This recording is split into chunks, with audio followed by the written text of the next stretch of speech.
പറഞ്ഞു വന്നത്, നാം പരലോകത്തേക്ക് രക്ഷപ്പെടേണ്ടവരാണ്. ഈ പള്ളിയുടെ ഓരോ ചുമരുകളും നമുക്കെതിരെ സാക്ഷി പറയാതിരിക്കാൻ ശ്രദ്ധിക്കണം. ചില നാടുകളിൽ സ്ത്രീകൾക്ക്, യാത്രക്കാരായ സ്ത്രീകൾക്ക് നിസ്കരിക്കാൻ സൗകര്യമെന്നാണ് എഴുതി വെച്ചത്. കേട്ടാ വിചാരിക്കും യാത്രാ ടിക്കറ്റ് കാണിച്ചാലേ പഠിച്ചോ സ്വർഗത്ത് കൂടുന്നാണ്. അപ്പോ മരിച്ചാൽ മയ്യത്ത് മാത്രമേ പെണ്ണിൻ്റെത് പള്ളിയിൽ കയറ്റാൻ പാടുള്ളൂ എന്നാണ് ചിലരുടെ ധാരണ. ജീവിച്ചിരിക്കും ഒന്ന് കയറണ്ടേ പള്ളിയിൽ? മരിച്ച മയ്യത്തല്ല ജീവിച്ചിരിക്കുമ്പോൾ തന്നെ പള്ളിയിലേക്ക് കയറാൻ സ്ത്രീകളെ ശ്രദ്ധിക്കണം. എന്റെ വാക്കുകൾ അവസാനിപ്പിക്കാൻ അബ്ദുൽ വാജിദ് അൻസാരി തുടങ്ങേണ്ടതുണ്ട്.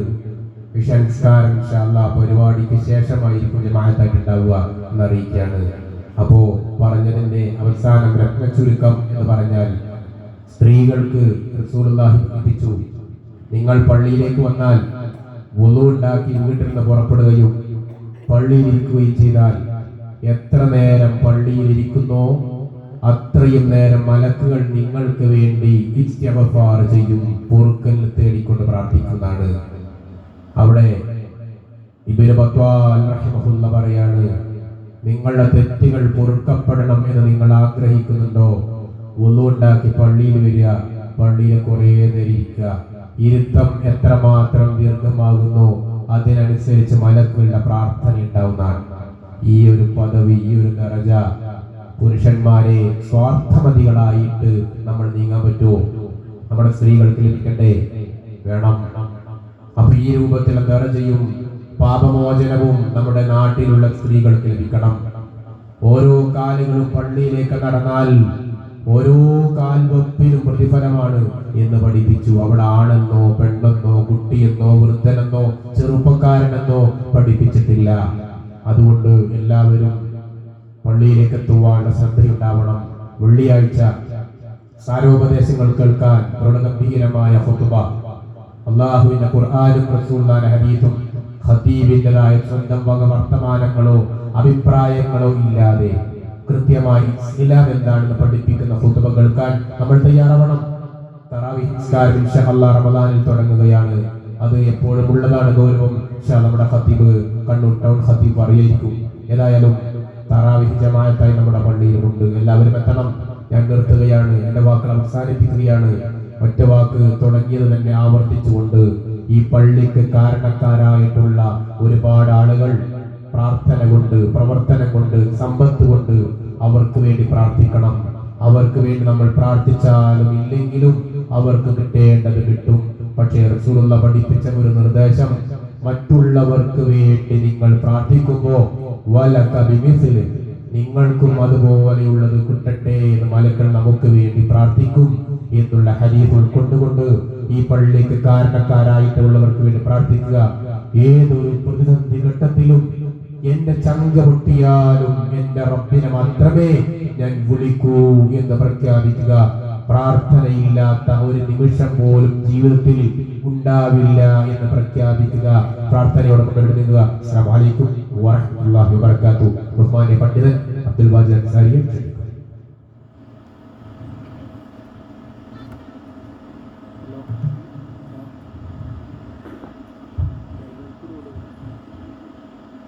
السلام عليكم ورحمة الله وبركاته. إن الحمد لله نحمده ونستعينه ونستغفره ونؤمن به ونتوكل عليه ونعوذ بالله من شرور أنفسنا ومن سيئات أعمالنا. من يهده الله فلا مضل له ومن يضلل فلا هادي له. وأشهد أن لا إله إلا الله وحده لا شريك له. وأشهد أن محمدا عبده ورسوله أرسله بالهدى ودين الحق ليظهره على الدين كله ولو كره المشركون. أعوذ بالله من الشيطان الرجيم. يا أيها الذين آمنوا اتقوا الله حق تقاته ولا تموتن إلا وأنتم مسلمون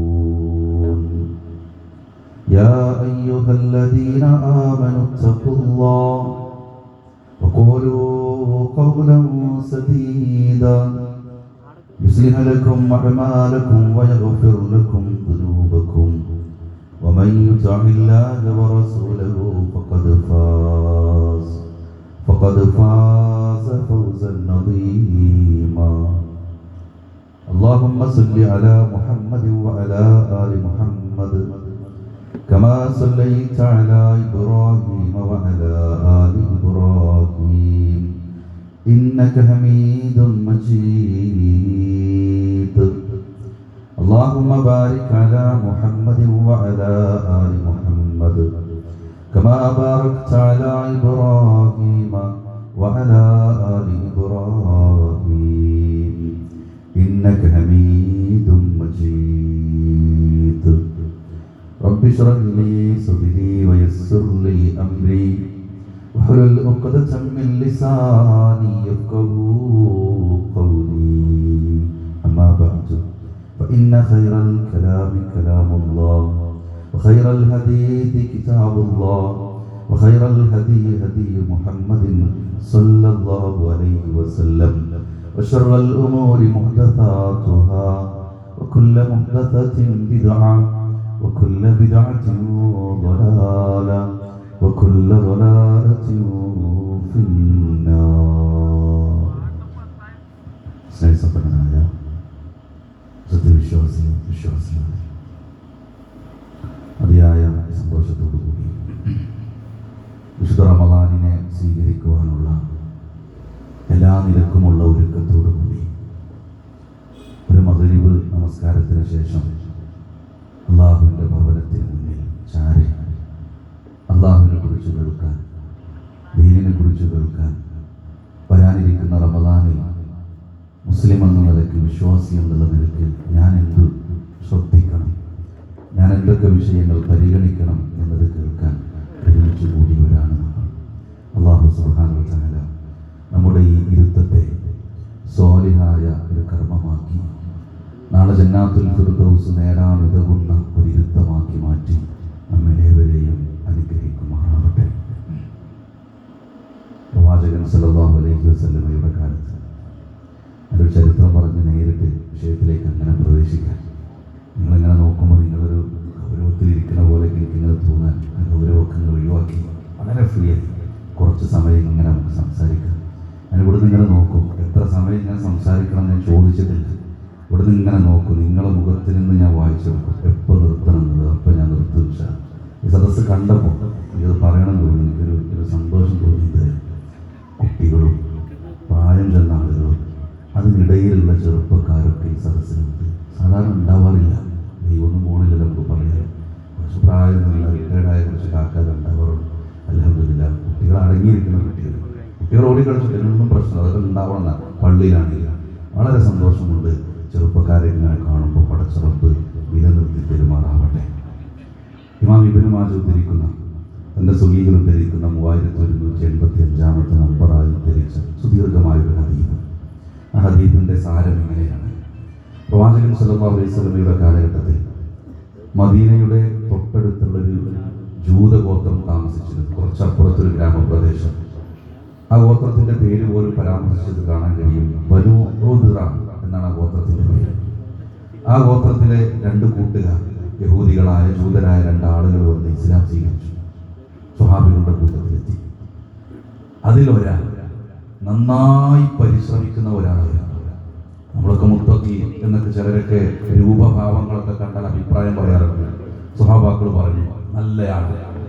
രണ്ടാമത്തെ ആൾ ഓക്കെയാണ്, പക്ഷേ ഒന്നാമത്തെ ആളുടെ അത്ര പരിശ്രമം അയാളുടെ ഭാഗത്ത് നിന്ന് കാണുന്നില്ല എന്ന് സ്വഹാബികളൊക്കെ ഇങ്ങനെ അടക്കം പറഞ്ഞിരുന്നത്. ഈ 2 സുഹൃത്തുക്കൾ മരണപ്പെടുന്നുണ്ട്. ഒന്നാമത്തെ ആള് ദീനിനെ നന്നായി ഇഷ്ടപ്പെടുന്ന സജീവമായ ആ സുഹൃത്ത് മരണപ്പെടുന്നു. ഒന്നാമത്തെ ആൾ മരണപ്പെടുന്നത് ഒരു യുദ്ധത്തിൽ ഷഹീദായിക്കൊണ്ടാണ്. ആ മനുഷ്യൻ മരണപ്പെട്ട് കഴിഞ്ഞിട്ടാണ് രണ്ടാമത്തെ ആ മനുഷ്യന്റെ കൂട്ടുകാരൻ മരിക്കുന്നത്. സാധാരണ നിലയിൽ കട്ടിലിൽ കിടന്നുകൊണ്ടുള്ളൊരു മരണമായി. ഈ സംഭവം ഇങ്ങനെ പറഞ്ഞു തരുന്നത് ത്വൽഹ റളിയല്ലാഹു അൻഹു ആണ്. ത്വൽഹ റളിയല്ലാഹു അൻഹു ഈ കഥ, ഈ ചരിത്രം പറഞ്ഞു തരാനൊരു കാരണമുണ്ട്. ഒരിക്കൽ ത്വൽഹ റളിയല്ലാഹു അൻഹു ഒരു സ്വപ്നം കണ്ടു. ആ സ്വപ്നത്തിന്റെ കഥ തന്റെ കൂട്ടുകാർക്ക് ഇങ്ങനെ പറഞ്ഞു കൊടുക്കുക. യഥാർത്ഥത്തിൽ പ്രവാചകൻ സ്വല്ലല്ലാഹു അലൈഹി വസല്ലം ചോദിക്കാറുണ്ട്, സഹാബാക്കളെ നിങ്ങൾ വല്ല സ്വപ്നവും കണ്ടിട്ടുണ്ടോ എന്നൊക്കെ ചോദിക്കാറുണ്ട്. നല്ല സ്വപ്നങ്ങളാണെങ്കിൽ പരസ്പരം പങ്കുവെക്കാറുണ്ട്. ഇത് നമുക്കിടയിൽ ഇതൊക്കെ എവിടെയോ ചോർന്നു പോയി, നഷ്ടപ്പെട്ടു പോയി.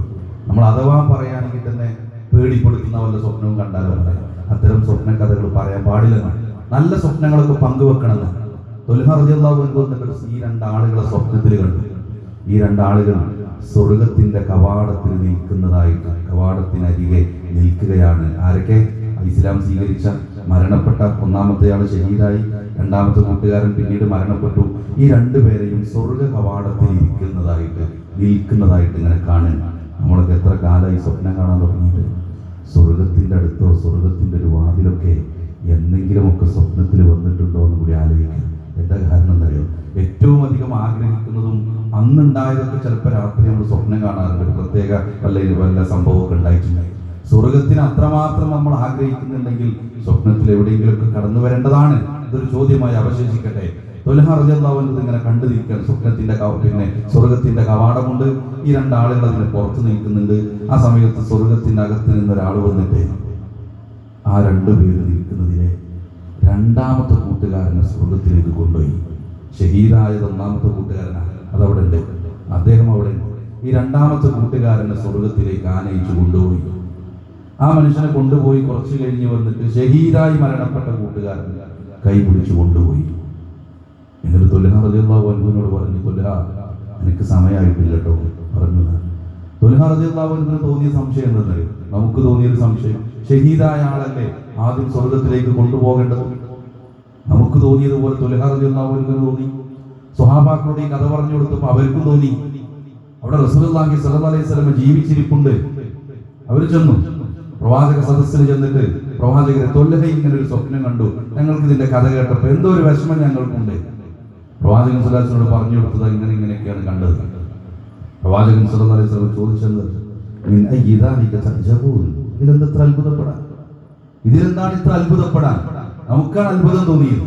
പ്രവാചകൻ സ്വല്ലല്ലാഹു അലൈഹി വസല്ലം സ്വഹാബാക്കളോട് ചോദിക്കുക, എന്താണ് ഇതിൽ ഇത്ര അത്ഭുതപ്പെടാനിരിക്കുന്നത്? എന്നിട്ട് അവിടുന്ന് ചോദിക്കുന്ന ഒരു ചോദ്യമുണ്ട്,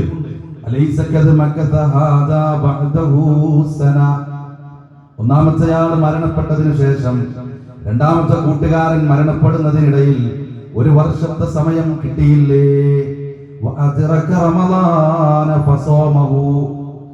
അവൻ മരണപ്പെടുന്നതിന് മുമ്പ് ഒന്നാമത്തെ കൂട്ടുകാരന് കിട്ടാത്ത ഒരു റമദാൻ അവന് കിട്ടിയില്ലേ? സഹാബാക്കൾ പറഞ്ഞു, ബലാ യാ റസൂലുള്ളാഹ്, കിട്ടിയിട്ടുണ്ട്. ഒരു വർഷക്കാലത്തെ നമസ്കാരം അവന് കിട്ടിയിട്ടില്ലേ എന്ന് റസൂലുള്ളാഹി സ്വല്ലല്ലാഹു അലൈഹി വസല്ലം ചോദിക്കുകയാണ്. സഹാബാക്കൾ പറഞ്ഞു, പ്രവാചകരെ കിട്ടിയിട്ടുണ്ട്.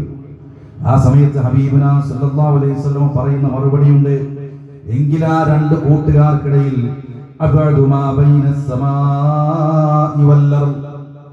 ആകാശവും ഭൂമി എത്ര വ്യത്യാസമുണ്ടോ, ഇത്രയധികം സ്വർഗത്തിലെ ദറജകളിൽ ഈ രണ്ടു കൂട്ടർക്കും ഈ രണ്ട് കൂട്ടുകാർക്കിടയിൽ വ്യത്യാസമുണ്ട് എന്ന് റസൂലുള്ളാഹി സ്വല്ലല്ലാഹു അലൈഹി വസല്ലം പറഞ്ഞു കൊടുക്കുമ്പോൾ ഹദീസ് അവസാനിക്കുന്നു. പ്രിയപ്പെട്ടവരെ, നമ്മൾ ആലോചിക്കേണ്ടത് എന്തുകൊണ്ടാണ് രണ്ടാമത്തെ കൂട്ടുകാരൻ സ്വർഗത്തിലേക്ക് ആദ്യം പ്രവേശിച്ചു എന്ന പോയിന്റാണ്. എന്തുകൊണ്ട് പ്രവേശിച്ചു?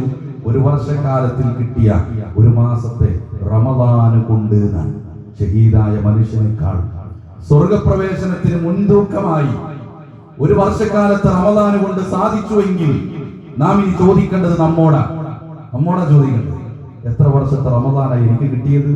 എന്റെ സ്വർഗത്തിലെ പദവി എവിടെയാകും? എത്ര വർഷത്തെ റമദാൻ കിട്ടി?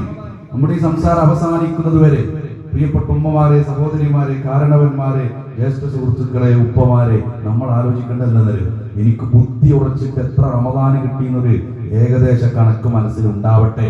5 റമദാൻ എന്നാലോചിച്ചവരുണ്ടാവും, 10 റമദാൻ, 30 വർഷത്തെ റമദാൻ, 40 വർഷത്തെ റമദാൻ എനിക്ക് കിട്ടിയിട്ടുണ്ടാവാം, 50 വർഷത്തിലധികം റമദാൻ എനിക്ക് കിട്ടി. ഇത് നമ്മുടെ ഹൃദയത്തിൽ ഒരു ഭാഗത്ത് വെച്ചുകൊണ്ടായിരിക്കണം നമ്മുടെ ക്ലാസ് തുടർന്ന് അങ്ങനെ കേൾക്കേണ്ടത്.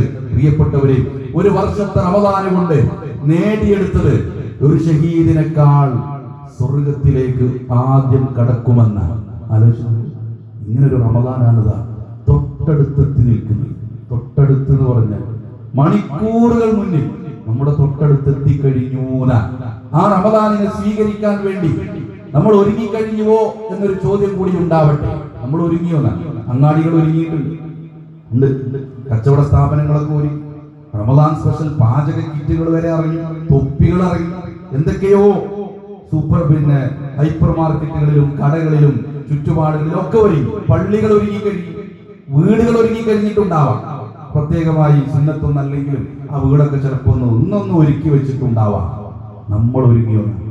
ഭാര്യമാര് വീട്ടിലുള്ള ഉമ്മമാര് ലിസ്റ്റ് ചെയ്ത് കൊടുത്തു, ഭർത്താക്കന്മാർക്ക് ഇതാ റമദാനിൽ വേണ്ട സാധനങ്ങൾ ഇതൊക്കെയാണ് കേട്ടോ. അതിൽ കുറെ പൊടികളും അരികളും ഓരോ ഭക്ഷ്യ വിഭവങ്ങളുടെ ലിസ്റ്റ് എഴുതി കൊടുത്തു കഴിഞ്ഞു. നമ്മളത് വാങ്ങിക്കൊണ്ടുവന്ന് വെച്ചവരുണ്ട്, നാളെ വാങ്ങുമെന്ന് തീരുമാനിച്ചവരുണ്ട്. പ്രിയപ്പെട്ടവരെ, എല്ലാം റെഡിയാണ്, ചുറ്റുപാടുകൾ റെഡിയാണ്. നമ്മുടെ ഹൃദയം ഒരുങ്ങിയോ? അതാണ് ചോദ്യം. ഇന്നത്തെ ക്ലാസിന്റെ ഉത്തരം നമുക്ക് കിട്ടേണ്ടത് അവിടെ. നമ്മുടെ ഹൃദയം റമദാനിനെ സ്വീകരിക്കാൻ ഒരുങ്ങിയോ എന്നാണ്. എന്താ കാരണം? എന്തുകൊണ്ട് റമദാൻ? എന്തിനെ ഈ റമദാനിനെ സ്വീകരിക്കണം നമ്മൾ? അവിടെയാണ് റസൂലുള്ളാഹി സ്വല്ലല്ലാഹു അലൈഹി വസല്ലം പറയുന്നത്, മൻ സോമ റമദാന, ആരെങ്കിലും റമദാനിൽ നോമ്പനുഷ്ഠിച്ചാൽ ഈമാനം വഹ്തിസാബ, ഈമാനോടുകൂടിയാവണം, അതേപോലെ തന്നെ പ്രതിഫലേച്ഛയോടുകൂടിയാവണം, എങ്കിൽ ഗുഫിറ ലഹു മാ തഖദ്ദമ മിൻ ദംബിഹി, അവന്റെ ജീവിതത്തിൽ കഴിഞ്ഞുപോയ പാപങ്ങളെല്ലാം പുറത്തു കൊടുക്കും. മാ തഖദ്ദമ മിൻ ദംബിഹി, ആർക്കുള്ള? റമദാനിൽ ഈമാനോടുകൂടി നോമ്പനുഷ്ഠിച്ചവൻ, ആളുകളെ കാണിക്കാനല്ല, പ്രതിഫലേച്ഛയോടുകൂടി. ഞാൻ നോമ്പെടുത്തിട്ടില്ലെങ്കിൽ എന്തായാലും ഭക്ഷണമൊന്നും കിട്ടൂല, വീട്ടിലും ഉണ്ടാവൂല, അതുകൊണ്ട് നോമ്പെടുത്തു എന്നല്ല, പ്രതിഫലം ആഗ്രഹിച്ചുകൊണ്ട് പാപങ്ങൾ പൊറുക്കപ്പെടണം, നന്മകൾ രേഖപ്പെടുത്തണം, സ്വർഗത്തിലെ റയ്യാൻ എന്ന കവാടത്തിലൂടെ പ്രവേശിക്കണം എന്ന് ആഗ്രഹിച്ചുകൊണ്ട് റമദാനിൽ നോമ്പനുഷ്ഠിച്ചുവോ, അവന്റെ പാപങ്ങളെ മായ്ച്ചു കളയാനുള്ള വലിയ അവസരമാണ് റമദാൻ നമുക്ക് തരുന്നത് എന്ന് നമ്മൾ ആലോചിക്കേണ്ടത്. പാപങ്ങളെ കുറിച്ചൊക്കെ പറയുമ്പോൾ നമ്മുടെ ഹൃദയത്തിലേക്ക് ഇങ്ങനെ വരും ചിലപ്പോൾ പല ചിന്തകളും. നമുക്കൊക്കെ ചിലപ്പോൾ ഒരു ജാഹ്ലിയ കാലം ഉണ്ടായിട്ടുണ്ടാവും, ഇസ്ലാഹി പ്രസ്ഥാനത്തിന്റെ വെളിച്ചം കിട്ടുന്നതിന് മുമ്പുള്ള ഒരു കാലഘട്ടം ഉണ്ടായിട്ടുണ്ടാവും. പേരുകൊണ്ട് മാത്രം ഇസ്ലാഹി പ്രസ്ഥാനത്തിന്റെ കൂടെ വന്ന് അതിനു മുമ്പ് തിന്മകളിൽ മുഴുകി നിന്നിരുന്ന ഒരു കാലഘട്ടത്തെ കുറിച്ച് ഒരുപക്ഷെ ഓർമ്മ വന്നേക്കാം. ലഹരിയിൽ ഉണ്ടായിരുന്ന ഒരു കാലഘട്ടം, അന്യനെ കുത്തിപ്പറഞ്ഞ് ജീവിച്ചിരുന്ന ഒരു കാലഘട്ടം, ശിർക്കിലുണ്ടായിരുന്ന കാലഘട്ടം, പല തിന്മകളിലും മുഴുകിയിരുന്ന കാലഘട്ടത്തെ കുറിച്ച് ഓർക്കും. ഇത് പടച്ച റബ്ബ് പൊറുത്തു, എന്ത് ഉറപ്പാണ് നമുക്കുള്ളത്? നമ്മുടെ മനസ്സ് പറയാൻ എന്റെ പാപങ്ങളൊക്കെ പൊറുത്തു, എന്ത് ഉറപ്പാണ് നമുക്കുള്ളത്? പ്രിയപ്പെട്ടവരെ, പാപങ്ങളെ മായ്ച്ചു കളയാനുള്ള വലിയൊരു അവസരമായി ഈ വിശുദ്ധ റമദാനിനെ നാം സ്വീകരിക്കണം, കാണണമെന്ന. റമദാനിനെ എങ്ങനെ നമ്മൾ സ്വീകരിക്കാം? വർഷത്തിൽ ഒരിക്കൽ മാത്രം നമ്മുടെ വീട്ടിലേക്ക് വരുന്ന വിശിഷ്ടമായ ഒരു അതിഥിയെ ഏത് രൂപത്തിലായിരിക്കും നമ്മൾ സ്വീകരിക്കുക? അത്രയെങ്കിലും റമദാനിനെ സ്വീകരിക്കാൻ പ്രിയപ്പെട്ടവരെ മാനസികമായി നമ്മൾ ഒരുങ്ങണമെന്നാണ് ഇവിടെ നമ്മൾ ആദ്യം ആലോചിക്കേണ്ടത്. നമ്മൾ ഈ റമദാനിനെ സ്വീകരിക്കാൻ ഒരുങ്ങുന്നു, ക്ലാസ് വെക്കുന്നു, പള്ളികളിലെ റമദാൻ ചിട്ടകൾ എങ്ങനെയൊക്കെയാണ്, ക്ലാസ് സുബഹിക്ക് ശേഷം അല്ലെങ്കിൽ തറാവീഹിനിടയിൽ അല്ലെങ്കിൽ തറാവീഹിന് വേണ്ടി നമ്മൾ സ്പെഷ്യൽ ഇമാമുമാര് വരുന്നു, എല്ലാ നിലക്കും 4 ആഴ്ചത്തെ ഖുതുബ ആര് പറയണം, ഇതിന്റെ പിന്നിലൊക്കെ എല്ലാ നിലക്കും റെഡിയായി. ഈ നോമ്പ് പടച്ചറപ്പ് സ്വീകരിച്ചില്ലെങ്കിലും അത് ഒരാള് രാവിലെ ജോലിക്ക് വന്ന് വെയിലാണ്, കനത്ത ചൂടാണ്, വീർപ്പൊഴുക്കി പ്രയാസപ്പെട്ട് അന്നുണ്ടായിരുന്ന ചില അത്യാവശ്യങ്ങളൊക്കെ മാറ്റിവെച്ച് ആ കഠിനമായ ചൂടിനെ വകവെക്കാതെ ജോലി ചെയ്യും. എന്താ കാരണം എന്നറിയാം? അവസാനം ആ ഒരു കൂലി കിട്ടുമ്പോ, ആ ജോലിക്കുള്ളൊരു ശമ്പളം കിട്ടുമ്പോ, അതുകൊണ്ട് എൻ്റെ കുഞ്ഞിനെന്തെങ്കിലും വാങ്ങണം, വീട്ടിലൊരു വിശിഷ്ടമായ വിഭവം ഉണ്ടാക്കണം, വീട്ടിൽ ഇറച്ചി വാങ്ങിയിട്ട് ഒരാഴ്ചയായി, 1 മാസമായി, ഇന്നത്തെ ജോലി കൊണ്ട് കിട്ടിയിട്ട് വേണം എന്ന് ആഗ്രഹിക്കുന്ന ഒരു ജോലിക്കാരൻ ജോലിയൊക്കെ കഴിഞ്ഞ് 5 മണിക്ക് മുതലാളിയുടെ അടുത്ത് ചെല്ലുമ്പോൾ പറയാം, ഒന്ന് കൂലിയിലുണ്ടോ? ഒന്നില്ല, ഇന്നത്തെ ജോലി ഒന്നും ശരിയായിട്ടില്ല. വീർപ്പൊഴുക്കി അധ്വാനിച്ച് എന്തൊക്കെയോ തിരക്കുകൾ ഉണ്ടായിരുന്നത് മാറ്റിവെച്ച് അവിടെ വളരെ പ്രയാസപ്പെട്ട് ജോലി ചെയ്ത് ശമ്പളത്തിന് കൂലിക്ക് ചെല്ലുമ്പോ ഇല്ല എന്ന് പറയുന്ന അവസ്ഥ സഹിക്കാൻ കഴിയില്ല. ചില ആളുകളുണ്ട് അങ്ങനെ, റമദാനിൽ ഒരുപാട് നോമ്പനുഷ്ഠിച്ചിട്ടുണ്ട്, നമസ്കരിച്ചിട്ടുണ്ട്. ഹബീബുനാ സല്ലല്ലാഹു അലൈഹി വസല്ലം സംസാരിക്കുന്നു, റുബ്ബ സായിമിൻ ലൈസ ലഹു മിൻ സിയാമി ഇല്ലൽ ജൂ'.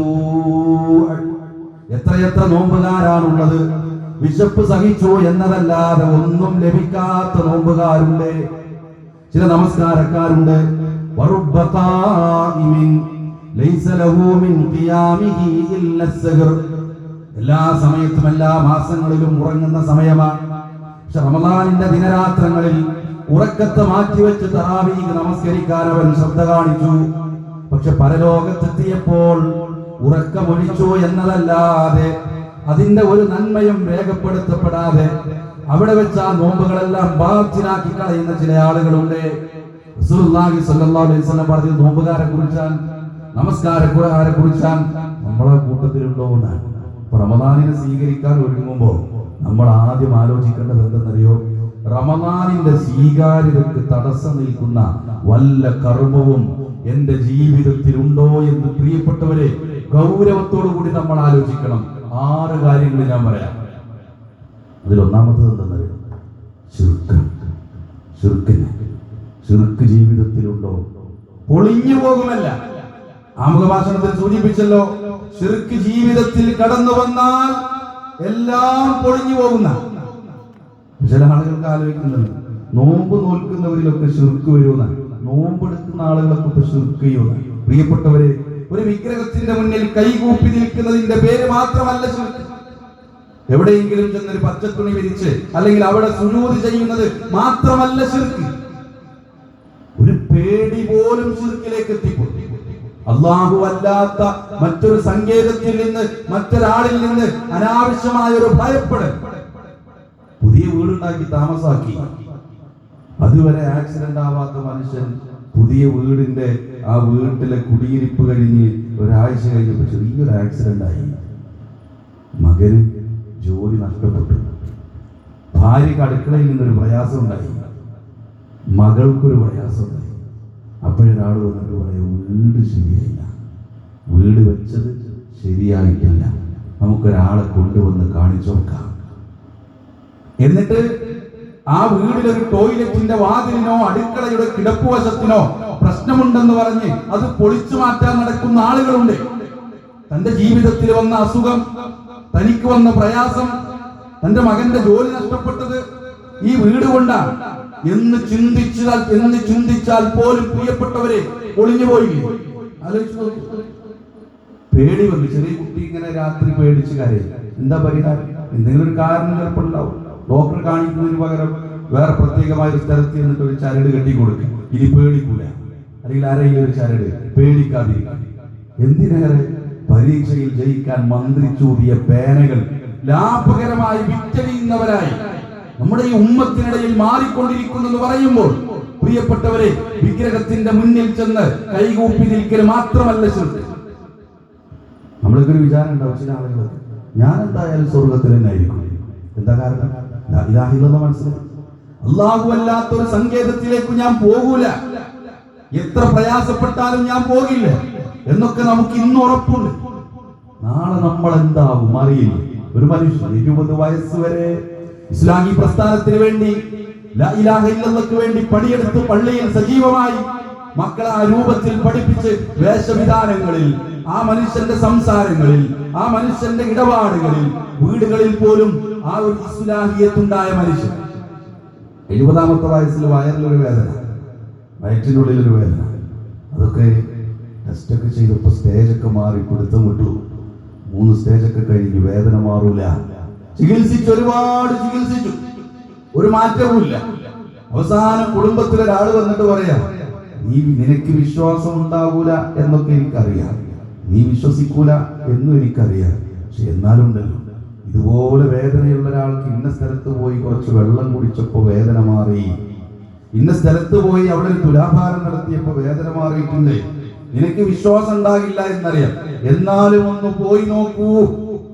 70 വയസ്സ് വരെ ലാ ഇലാഹ ഇല്ലല്ലാഹ്ക്ക് വേണ്ടി തന്റെ ജീവൻ പോലും ത്യജിക്കാൻ തയ്യാറായ മനുഷ്യൻ 71ാമത്തെ വയസ്സിൽ തീരുമാനമെടുക്കാൻ, ഒരു മന്ത്രി ചൂരിയ വെള്ളത്തിലേക്ക് തന്റെ വേദനകളെ കടിച്ചമർത്താൻ, ഒരു മന്ത്രി ചൂരിയ വെള്ളം കുടിക്കാൻ തീരുമാനിക്കപ്പെടുന്ന അവസ്ഥയെ കുറിച്ച് ആലോചിച്ചു നോക്കൂ കൂട്ടരെ. കഴിഞ്ഞു പോയില്ലേ എല്ലാം? ഹബീബുനാ സല്ലല്ലാഹു അലൈഹി വസല്ലമയോട് പോലും വിശുദ്ധ ഖുർആൻ പറഞ്ഞതെന്നല്ല, ഇന്നശ്റക്ത, പ്രവാചകരെ അങ്ങെങ്ങാനും ശിർക്ക് ചെയ്താൽ അങ്ങയുടെ അമലെല്ലാം പൊളിഞ്ഞു പോകുമെന്ന ശിർക്ക് ജീവിതത്തിൽ വന്നോ പിന്നെ നോമ്പുകാരനായിട്ട് ഫലമില്ല, സുജൂദിൽ കിടന്ന് പ്രാർത്ഥിച്ചിട്ട് ഫലമില്ല, യാതൊരു വിധത്തിലും വിശുദ്ധ ഖുർആൻ കരഞ്ഞുകൊണ്ടോതിയിട്ട് ഫലമില്ല. ശിർക്കിന്റെ ഒരു കണികയെങ്കിലും ജീവിതത്തിൽ ഉണ്ടായാൽ, അതുകൊണ്ടാണ് ആത്മാർത്ഥമായ പ്രാർത്ഥനകൾ ഉണ്ടാവണം. നമ്മളൊക്കെ കേട്ടിട്ടുള്ള പ്രാർത്ഥനയാണ്, അല്ലാഹുമ്മ യാ മുഖല്ലിബൽ ഖുലൂബ് സബ്ബിത് ഖൽബി അലാ ദീനിക്. ഖൽബ് എന്ന് പറഞ്ഞാൽ ഇങ്ങനെ മാറി മറിയുന്ന, കാറ്റടിക്കാത്ത സമയത്തും ഒരു മരത്തിൽ കെട്ടിത്തൂക്കിയ തൂവല് പോലെ ഒരു ചെറിയൊരളക്കമുണ്ടാകും. കാറ്റ് നമുക്ക് അനുഭവേദ്യമല്ലെങ്കിലും അതിനെ കൽബുമായി ബന്ധപ്പെടുത്തിയ പണ്ഡിതന്മാരുണ്ട്. ആലോചിച്ച് നോക്കൂ, ഈ കൽബ് ഏത് നിമിഷവും മാറി മറഞ്ഞേക്കാം, നമുക്കറിയില്ല നാളെ ഞാൻ എവിടെയാകുമെന്ന്. അതല്ലേ റസൂലുള്ളാഹി സ്വല്ലല്ലാഹു അലൈഹി വസല്ലം പറഞ്ഞത്, എന്റെ ഉമ്മത്തിലേക്ക് ശിർക്ക് വരും. കറുത്ത സഫാക്കുന്നിൽ, കറുത്ത ഒരു പാറയിൽ കറുത്ത ഒരു ഉറുമ്പ് അരിക്കുന്നത് പോലെ എന്റെ ഉമ്മത്തിലേക്ക് ശിർക്ക് വരുമെന്ന് പറയുമ്പോ, പ്രിയപ്പെട്ടവരെ, പേടിയോടുകൂടി ലാ ഇലാഹ ഇല്ലല്ലാഹയിൽ നിന്ന് തെറ്റിപ്പോകുമോ എന്ന ഭയത്തോടുകൂടി ജീവിക്കാൻ കഴിയണം. പ്രാർത്ഥനയോടുകൂടി തന്നെയാവണം ഒരു വിശ്വാസിയുടെ ജീവിതം മുന്നോട്ട് പോകേണ്ടത്. അപ്പോ ശിർക്ക് ജീവിതത്തിൽ വന്നാൽ നോമ്പ് കൊണ്ട് ഫലമില്ല. അതുകൊണ്ട് മന്ത്രിച്ചൂതിയ വെള്ളം അലമാരയിൽ നിന്ന് വലിച്ചെറിഞ്ഞ്, കയ്യിൽ കെട്ടിയ ചരട് മുറിച്ചെറിഞ്ഞ്, കുട്ടികളുടെ അരയിൽ കെട്ടിക്കൊടുത്ത ചരട് വലിച്ചു പൊട്ടിച്ച് എറിഞ്ഞുകൊണ്ട് റമദാനിനെ സ്വീകരിക്കാൻ പ്രിയപ്പെട്ടവരെ കഴിയണം. അതേപോലെ തന്നെയാണ് ഇത് വലിയ ശിർക്കിനെ പറ്റിയേ പറഞ്ഞു. ചെറിയൊരു ശിർക്കുണ്ട്, ചെറിയ ശിർക്കുണ്ട്, റിയാ എന്ന് പറയുന്നു. എന്താ കാരണം? മറ്റുള്ള ആളുകൾ കാണാൻ വേണ്ടി, ലോകമാന്യത എന്ന് പറയാം, മറ്റുള്ളവർ കാണാൻ വേണ്ടി പ്രവർത്തിക്കാം. ഞാൻ നല്ല നോമ്പുകാരനാണ്, ഞാൻ നല്ല നമസ്കാരക്കാരനാണ്, ആ നമസ്കാരം വെറുതെ നമസ്കരിക്കുക, ആളുകളെ കൊണ്ട് പറയിപ്പിക്കാൻ വേണ്ടി. ആ ആള് കുഴപ്പമില്ല കേട്ടോ, ആ ആള് ഓക്കെ ആണ് കേട്ടോ, ഇന്നയാള് മുത്തക്കിയാണ് കേട്ടോ പറയാൻ വേണ്ടി മാത്രം. തറാവീഹിനൊക്കെ സജീവമായിട്ട് വരും, കയ്യിലൊരു കാവയൊക്കെ പിടിച്ച് കുറച്ച് ഈത്തപ്പഴത്തൊക്കെ വരും. എപ്പോഴാണ് വരുന്നത്? ജമാഅത്ത്, ഇശാ ജമാഅത്തൊക്കെ കഴിഞ്ഞിട്ട് അങ്ങനെ വരിക. ഇൻഷാ അല്ലാഹ് വിഷയത്തിലേക്ക് നമുക്ക് വരാം. അപ്പോ മറ്റുള്ള ആളുകളെ കാണിക്കാനല്ല നമ്മുടെ ഒരു പ്രവർത്തനം. അത് നോമ്പാണെങ്കിലും ശരി, നമസ്കാരമാണെങ്കിലും ശരി, ഏത് ഇബാദത്താണെങ്കിലും ശരി, അങ്ങനൊരു നിയ്യത്ത് നമുക്കുണ്ടായി. ആളുകൾ കാണാൻ വേണ്ടിയിട്ട് പൈസ കൊടുക്കുക, അല്ലേ? പള്ളിയിൽ ഇങ്ങനെ കളക്ഷന് ആള് വന്നപ്പോ നമ്മള് കുറച്ച് സംഖ്യത്തിൽ എല്ലാവരും കണ്ടോട്ടെ എന്നൊക്കെ എഴുതിയിട്ട് ഇങ്ങനെ കൊടുക്കുക. ആ കിട്ടിയ റെസീറ്റ് അറിയാതെ പള്ളിയിൽ ഇട്ടു പോവുക. ഇങ്ങനെയൊക്കെ ആളുകളുണ്ട്. പ്രിയപ്പെട്ടവരെ, എന്തു നേടി ഒന്നുമില്ല, അതിന്റെ പ്രതിഫലം ലഭ്യമാകൂലെന്നാ. അപ്പൊ അതാണ് ഒന്നാമത്തെ വിഷയം നമ്മൾ പരിശോധിക്കേണ്ടതാണ്. ഈ സംസാരം കേൾക്കുന്നവരെല്ലാവരും ചിലപ്പോ ശിർക്ക് ഇപ്പോൾ ജീവിതത്തിൽ ഇല്ലാത്തവരായിരിക്കാം. നമ്മുടെ പരിചയത്തിലുണ്ട്, നമ്മുടെ ചുറ്റുഭാഗങ്ങളിലുണ്ട്, നമ്മുടെ കുടുംബത്തിലുണ്ട്. അത് ഏത് വിഷയത്തിലായാലും ശരി, പ്രിയപ്പെട്ടവരെ, അവരെ ചേർത്തു പിടിക്കുക എന്നത് കൂടി നമ്മൾ പരിഗണിക്കേണ്ട വിഷയമാണ്. രണ്ടാമത്തെ കാര്യം എന്തെന്നറിയോ? റമദാൻ എന്ന് പറഞ്ഞാൽ അതൊരു ഇണക്കത്തിന്റെ മാസമാണ്. പിണക്കമുണ്ടാകരുതെന്നാണ്. റമദാൻ അല്ലെങ്കിലും പിണക്കം പാടില്ല. അവിടെയാണ് റസൂലുള്ളാഹി സ്വല്ലല്ലാഹു അലൈഹി വസല്ലം സംസാരിക്കുന്നു, തുഫ്തഹു അബ്വാബുൽ ജന്ന, സ്വർഗ്ഗത്തിന്റെ കവാടങ്ങൾ തുറക്കപ്പെടും. ഏത് സമയത്താണ് തുറക്കുന്നതെന്നറിയുമോ? യൗമൽ ഇത്നൈനി വ യൗമൽ ഖമീസ്. എല്ലാ തിങ്കളാഴ്ചയിലും എല്ലാ വ്യാഴാഴ്ചയിലും സ്വർഗ്ഗത്തിന്റെ കവാടങ്ങൾ തുറക്കപ്പെടും. ഇതൊരു വ്യാഴാഴ്ച സ്വർഗ്ഗത്തിന്റെ കവാടങ്ങൾ തുറക്കപ്പെടുന്ന ഒരു ദിവസമാണ്. എന്നിട്ട് ചേർത്ത് പറയുകയാണ്, ഫയുഗ്ഫറു ലികുല്ലി അബ്ദിൻ ലാ യുശ്രികു ബില്ലാഹി ശൈഅ. അല്ലാഹുവിൽ പങ്കു ചേർക്കാത്ത എല്ലാവർക്കും പടച്ച റബ്ബ് പുറത്തു കൊടുക്കുന്ന സമയമാണ്. എന്നിട്ട് ചില ആളുകളെ മാറ്റി നിർത്തി, അവർ ലാ ഇലാഹ ഇല്ലല്ലാഹ് അവർക്കുണ്ട്, തൗഹീദുണ്ട്, ശിർക്കൊന്നുമില്ല. ഇല്ലാ റജുലൻ, ചില ആളുകൾ ഒഴികെ, കാനത് ബൈനഹു വബൈന അഖീഹി ശഹ്നാ. എന്താണ് അവരെ പാപമോചനമില്ലാതെ മാറ്റി നിർത്തിയത്? എന്തുകൊണ്ടാണ് അവരുടെ നന്മകൾ രേഖപ്പെടുത്താതെ മാറ്റി നിർത്തിയത്? അവനും അവന്റെ കൂട്ടുകാരനും തമ്മിൽ പിണക്കത്തിലാണ്, അവളും അവളുടെ കൂട്ടുകാരിയും തമ്മിൽ പിണക്കത്തിലാണ്. അവരെ കുറിച്ച് പറയപ്പെടുമെന്നാണ്,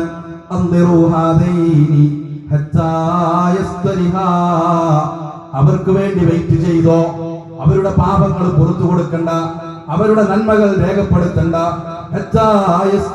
അവർ നന്നാകുന്നത് വരെ, അവരുടെ പിണക്കം മാറി അവർ ഇണക്കത്തിലേക്ക് എത്തുന്നത് വരെ അവരുടെ പാപങ്ങൾ പുറത്തു കൊടുക്കേണ്ടതില്ല. പറയപ്പെടുന്ന അള്ളാഹുവിന്റെ മലായികത്തിലൂടെ എന്തേ നമ്മൾ ഇവിടെ വന്നിരിക്കാൻ കാരണം? നമ്മൾ ആലോചിച്ചു, എന്തേ നമ്മൾ ഇവിടെ വന്നിരിക്കാൻ കാരണം? ഇവിടുന്ന് ചായ കിട്ടുമെന്ന് കരുതിയിട്ട് വന്നിരുന്നവരാണോ നമ്മൾ? അല്ലല്ലോ. വേറെ ഒരു പണിയില്ല, വെറുതെ വീട്ടിലിരിക്കണ്ട, എന്നാ പിന്നെ അവിടെ പോയി ഇരിക്കാന്ന് കരുതി വന്നവരല്ല. എന്തോ കിട്ടുവാനുണ്ട്, ഇവിടെ കേൾക്കുന്നതിൽ നിന്ന് എന്റെ ജീവിതത്തിൽ മാറ്റമുണ്ടാകാനുണ്ട്. ഇനി ഒന്നുമില്ലെങ്കിൽ പോലും നാം കണ്ണുകൊണ്ട് കാണാത്ത അല്ലാഹുവിന്റെ മലായികത്തുകളുടെ സാന്നിധ്യം ഇവിടെയുണ്ട്. അവരവിടെ പറയുന്നു, റബ്ബിങ്കൽ നമ്മുടെ പേരെടുത്ത് പരാമർശിക്കും. ഇന്നയാൾ ഇന്ന സ്ഥലത്ത് പള്ളിയുടെ മുന്നിൽ റബ്ബേ നിന്നെ കുറിച്ചതാ സ്മരിക്കുന്നു എന്ന് പറയപ്പെടുമെന്ന. പ്രിയപ്പെട്ടവരെ, നമ്മുടെ ഈ ഇരുത്തത്തിന്റെ ഒക്കെ ആഗ്രഹം പാപങ്ങൾ പൊറുക്കപ്പെടണം, സ്വർഗം കിട്ടണം. സ്വർഗം കിട്ടണം എന്ന് ആഗ്രഹമില്ലാത്തവരാരാണ്? ഏതൊക്കെ തിന്മ ചെയ്യുന്ന ആളുടെ ഹൃദയത്തിൽ ഉണ്ടാവും സ്വർഗം കിട്ടിയാൽ തിരക്കിടില്ല എന്ന് തോന്നാത്തവരാരാണ്? ജീവിതത്തിൽ ആരോടെങ്കിലും പിണങ്ങി നിൽക്കുന്നുവെങ്കിൽ അവന്റെ പാപങ്ങൾ പൊറുക്കപ്പെടുകയില്ല എന്ന് റസൂലുള്ളാഹി സ്വല്ലല്ലാഹു അലൈഹി വസല്ലം പറയുമ്പോൾ സ്വന്തം ജീവിതത്തിലേക്ക്, ഹൃദയത്തിലേക്ക് തിരിഞ്ഞു നോക്കുക. മക്കളോട് പിണങ്ങി നിൽക്കുന്നു, ഉമ്മയോട് പിണങ്ങി നിൽക്കുന്ന മക്കൾ, ഒരേ ഗർഭപാത്രത്തിൽ ജനിച്ചു വീണ് വാപ്പ മരിച്ചതിന് ശേഷം ഇതാ സ്വത്ത് തർക്കത്തിന്റെ പേരിൽ ആ റോഡ് സൈഡിലെ സ്ഥലം ഞാൻ കണ്ടുവച്ചതാ, അതെനിക്ക് കിട്ടണം, ആ പേരിൽ തെറ്റി നിൽക്കുന്നു.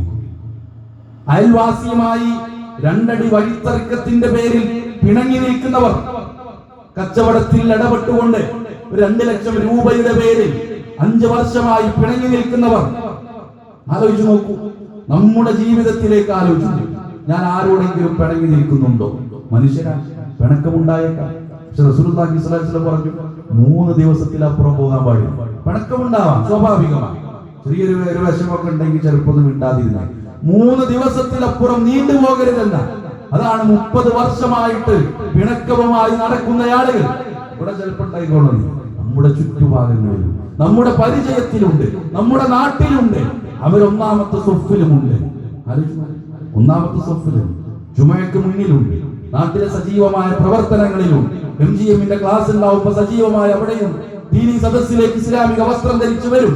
മക്കളെ ഹിഫ്ള് കോളേജിൽ പഠിപ്പിച്ചിട്ടുണ്ട്, അറബി കോളേജിൽ പറഞ്ഞയച്ചിട്ടുണ്ട്. 20 വർഷമായി അയൽവാസിയോട് മിണ്ടിയിട്ടില്ല. 20 വർഷത്തെ നോമ്പിന്റെ പ്രതിഫലത്തെ കുറിച്ച് ആലോചിച്ചു നോക്കൂ കൂട്ടരെ. എവിടെയോ ആലോചിച്ചു.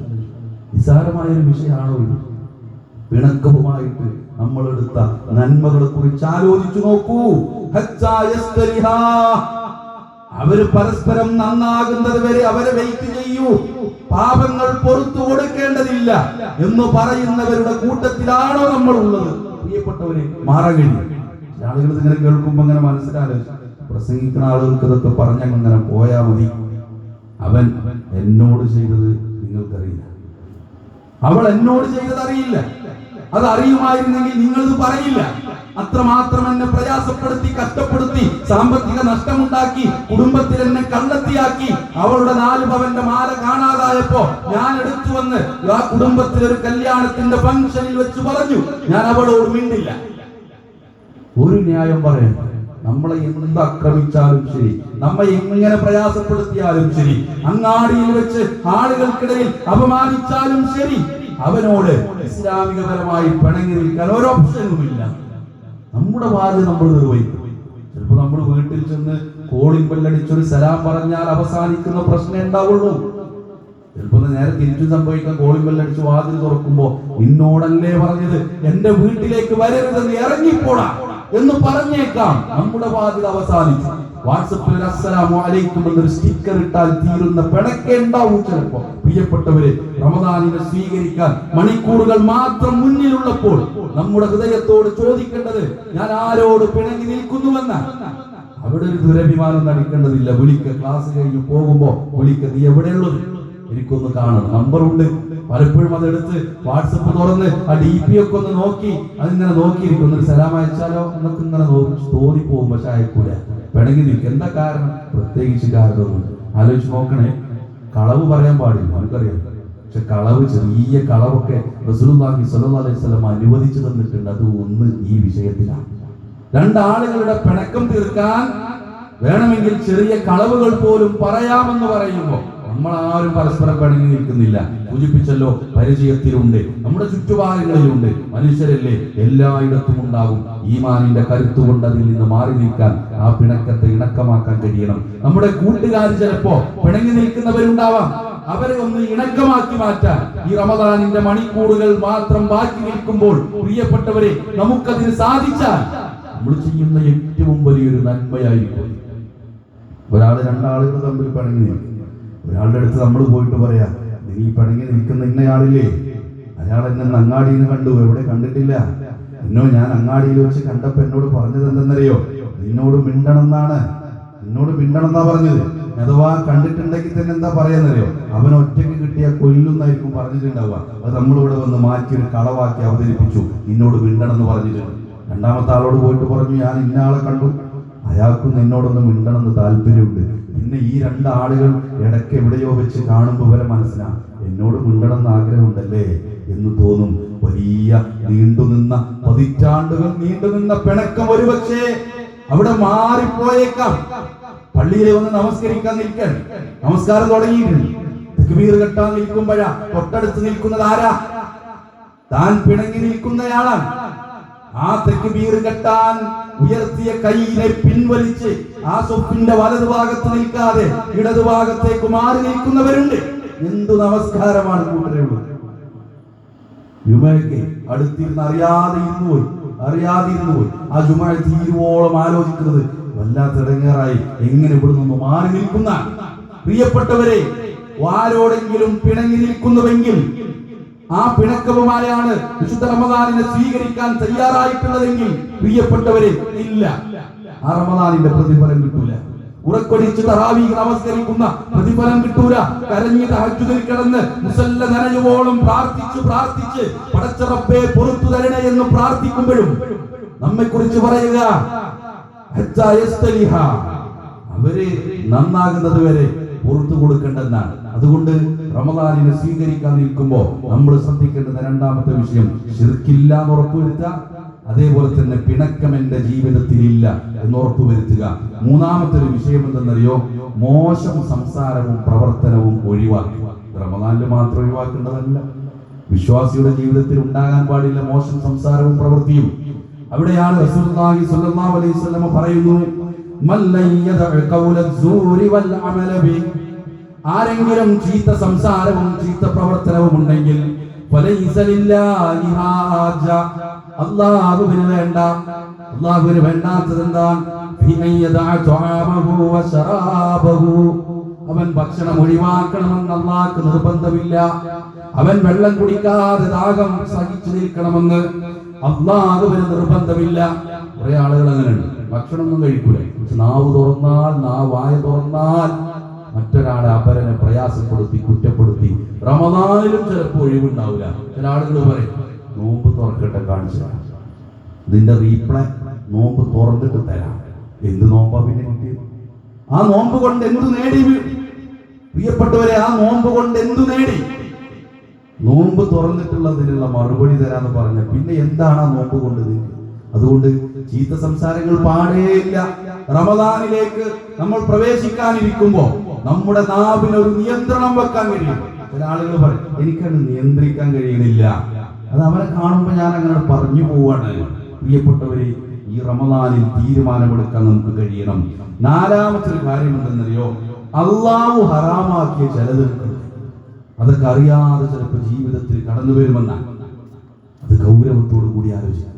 റസൂലുള്ളാഹി സ്വല്ലല്ലാഹു അലൈഹി വസല്ലം ചില ആളുകളെ കുറിച്ച് പറയുകയാണ്, അഅലമന്ന അഖ്വാമൻ മിൻ ഉമ്മത്തി യഅതൂന യൗമൽ ഖിയാമ, ഖിയാമത്ത് നാളിൽ അവർ വരും, ബിഹസനാത്തിൻ, അവരുടെ നന്മകളുമായി വരും, അംസാലി ജിബാലി തിഹാമത ബീദ, വെളുത്ത തിഹാമ പർവ്വതം കലക്കെ അതുപോലെ നന്മകളുമായി അവർ വരും. എന്നിട്ടോ അവരുടെ നന്മകളെ അല്ലാഹു ധൂളികളാക്കി കാറ്റിൽ പറത്തി കളയും.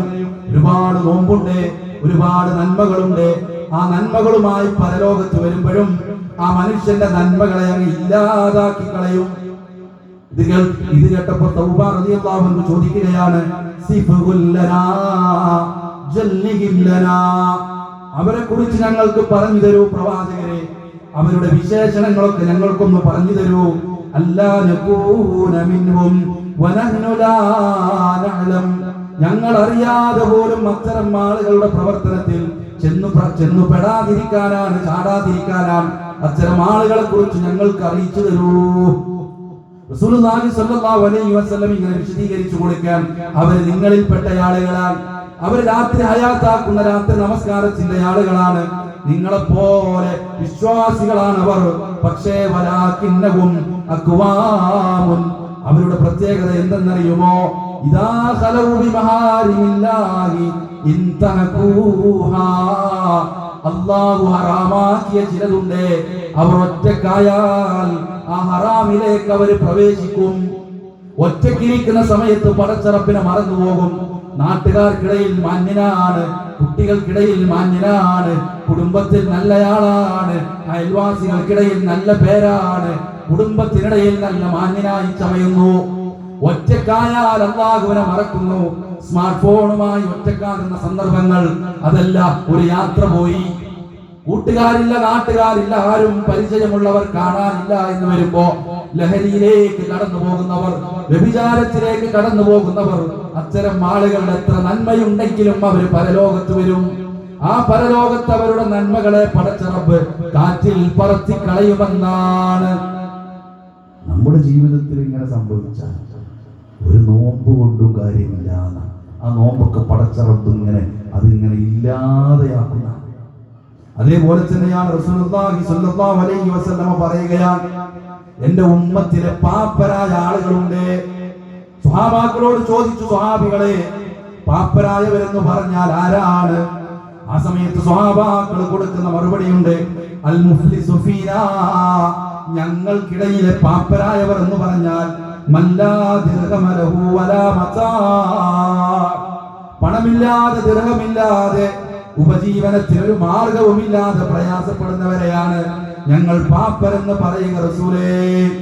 ആ സമയത്ത് ഹബീബുനാ സല്ലല്ലാഹു അലൈഹി വസല്ലം അവരെ ഇങ്ങനെ തിരുത്തി കൊടുക്കുന്നുണ്ട്, എന്റെ ഉമ്മത്തിലെ പാപ്പരായവരെന്ന് പറഞ്ഞാൽ ഖിയാമത്ത് നാളിൽ വരുന്ന ചില ആളുകളാണ്.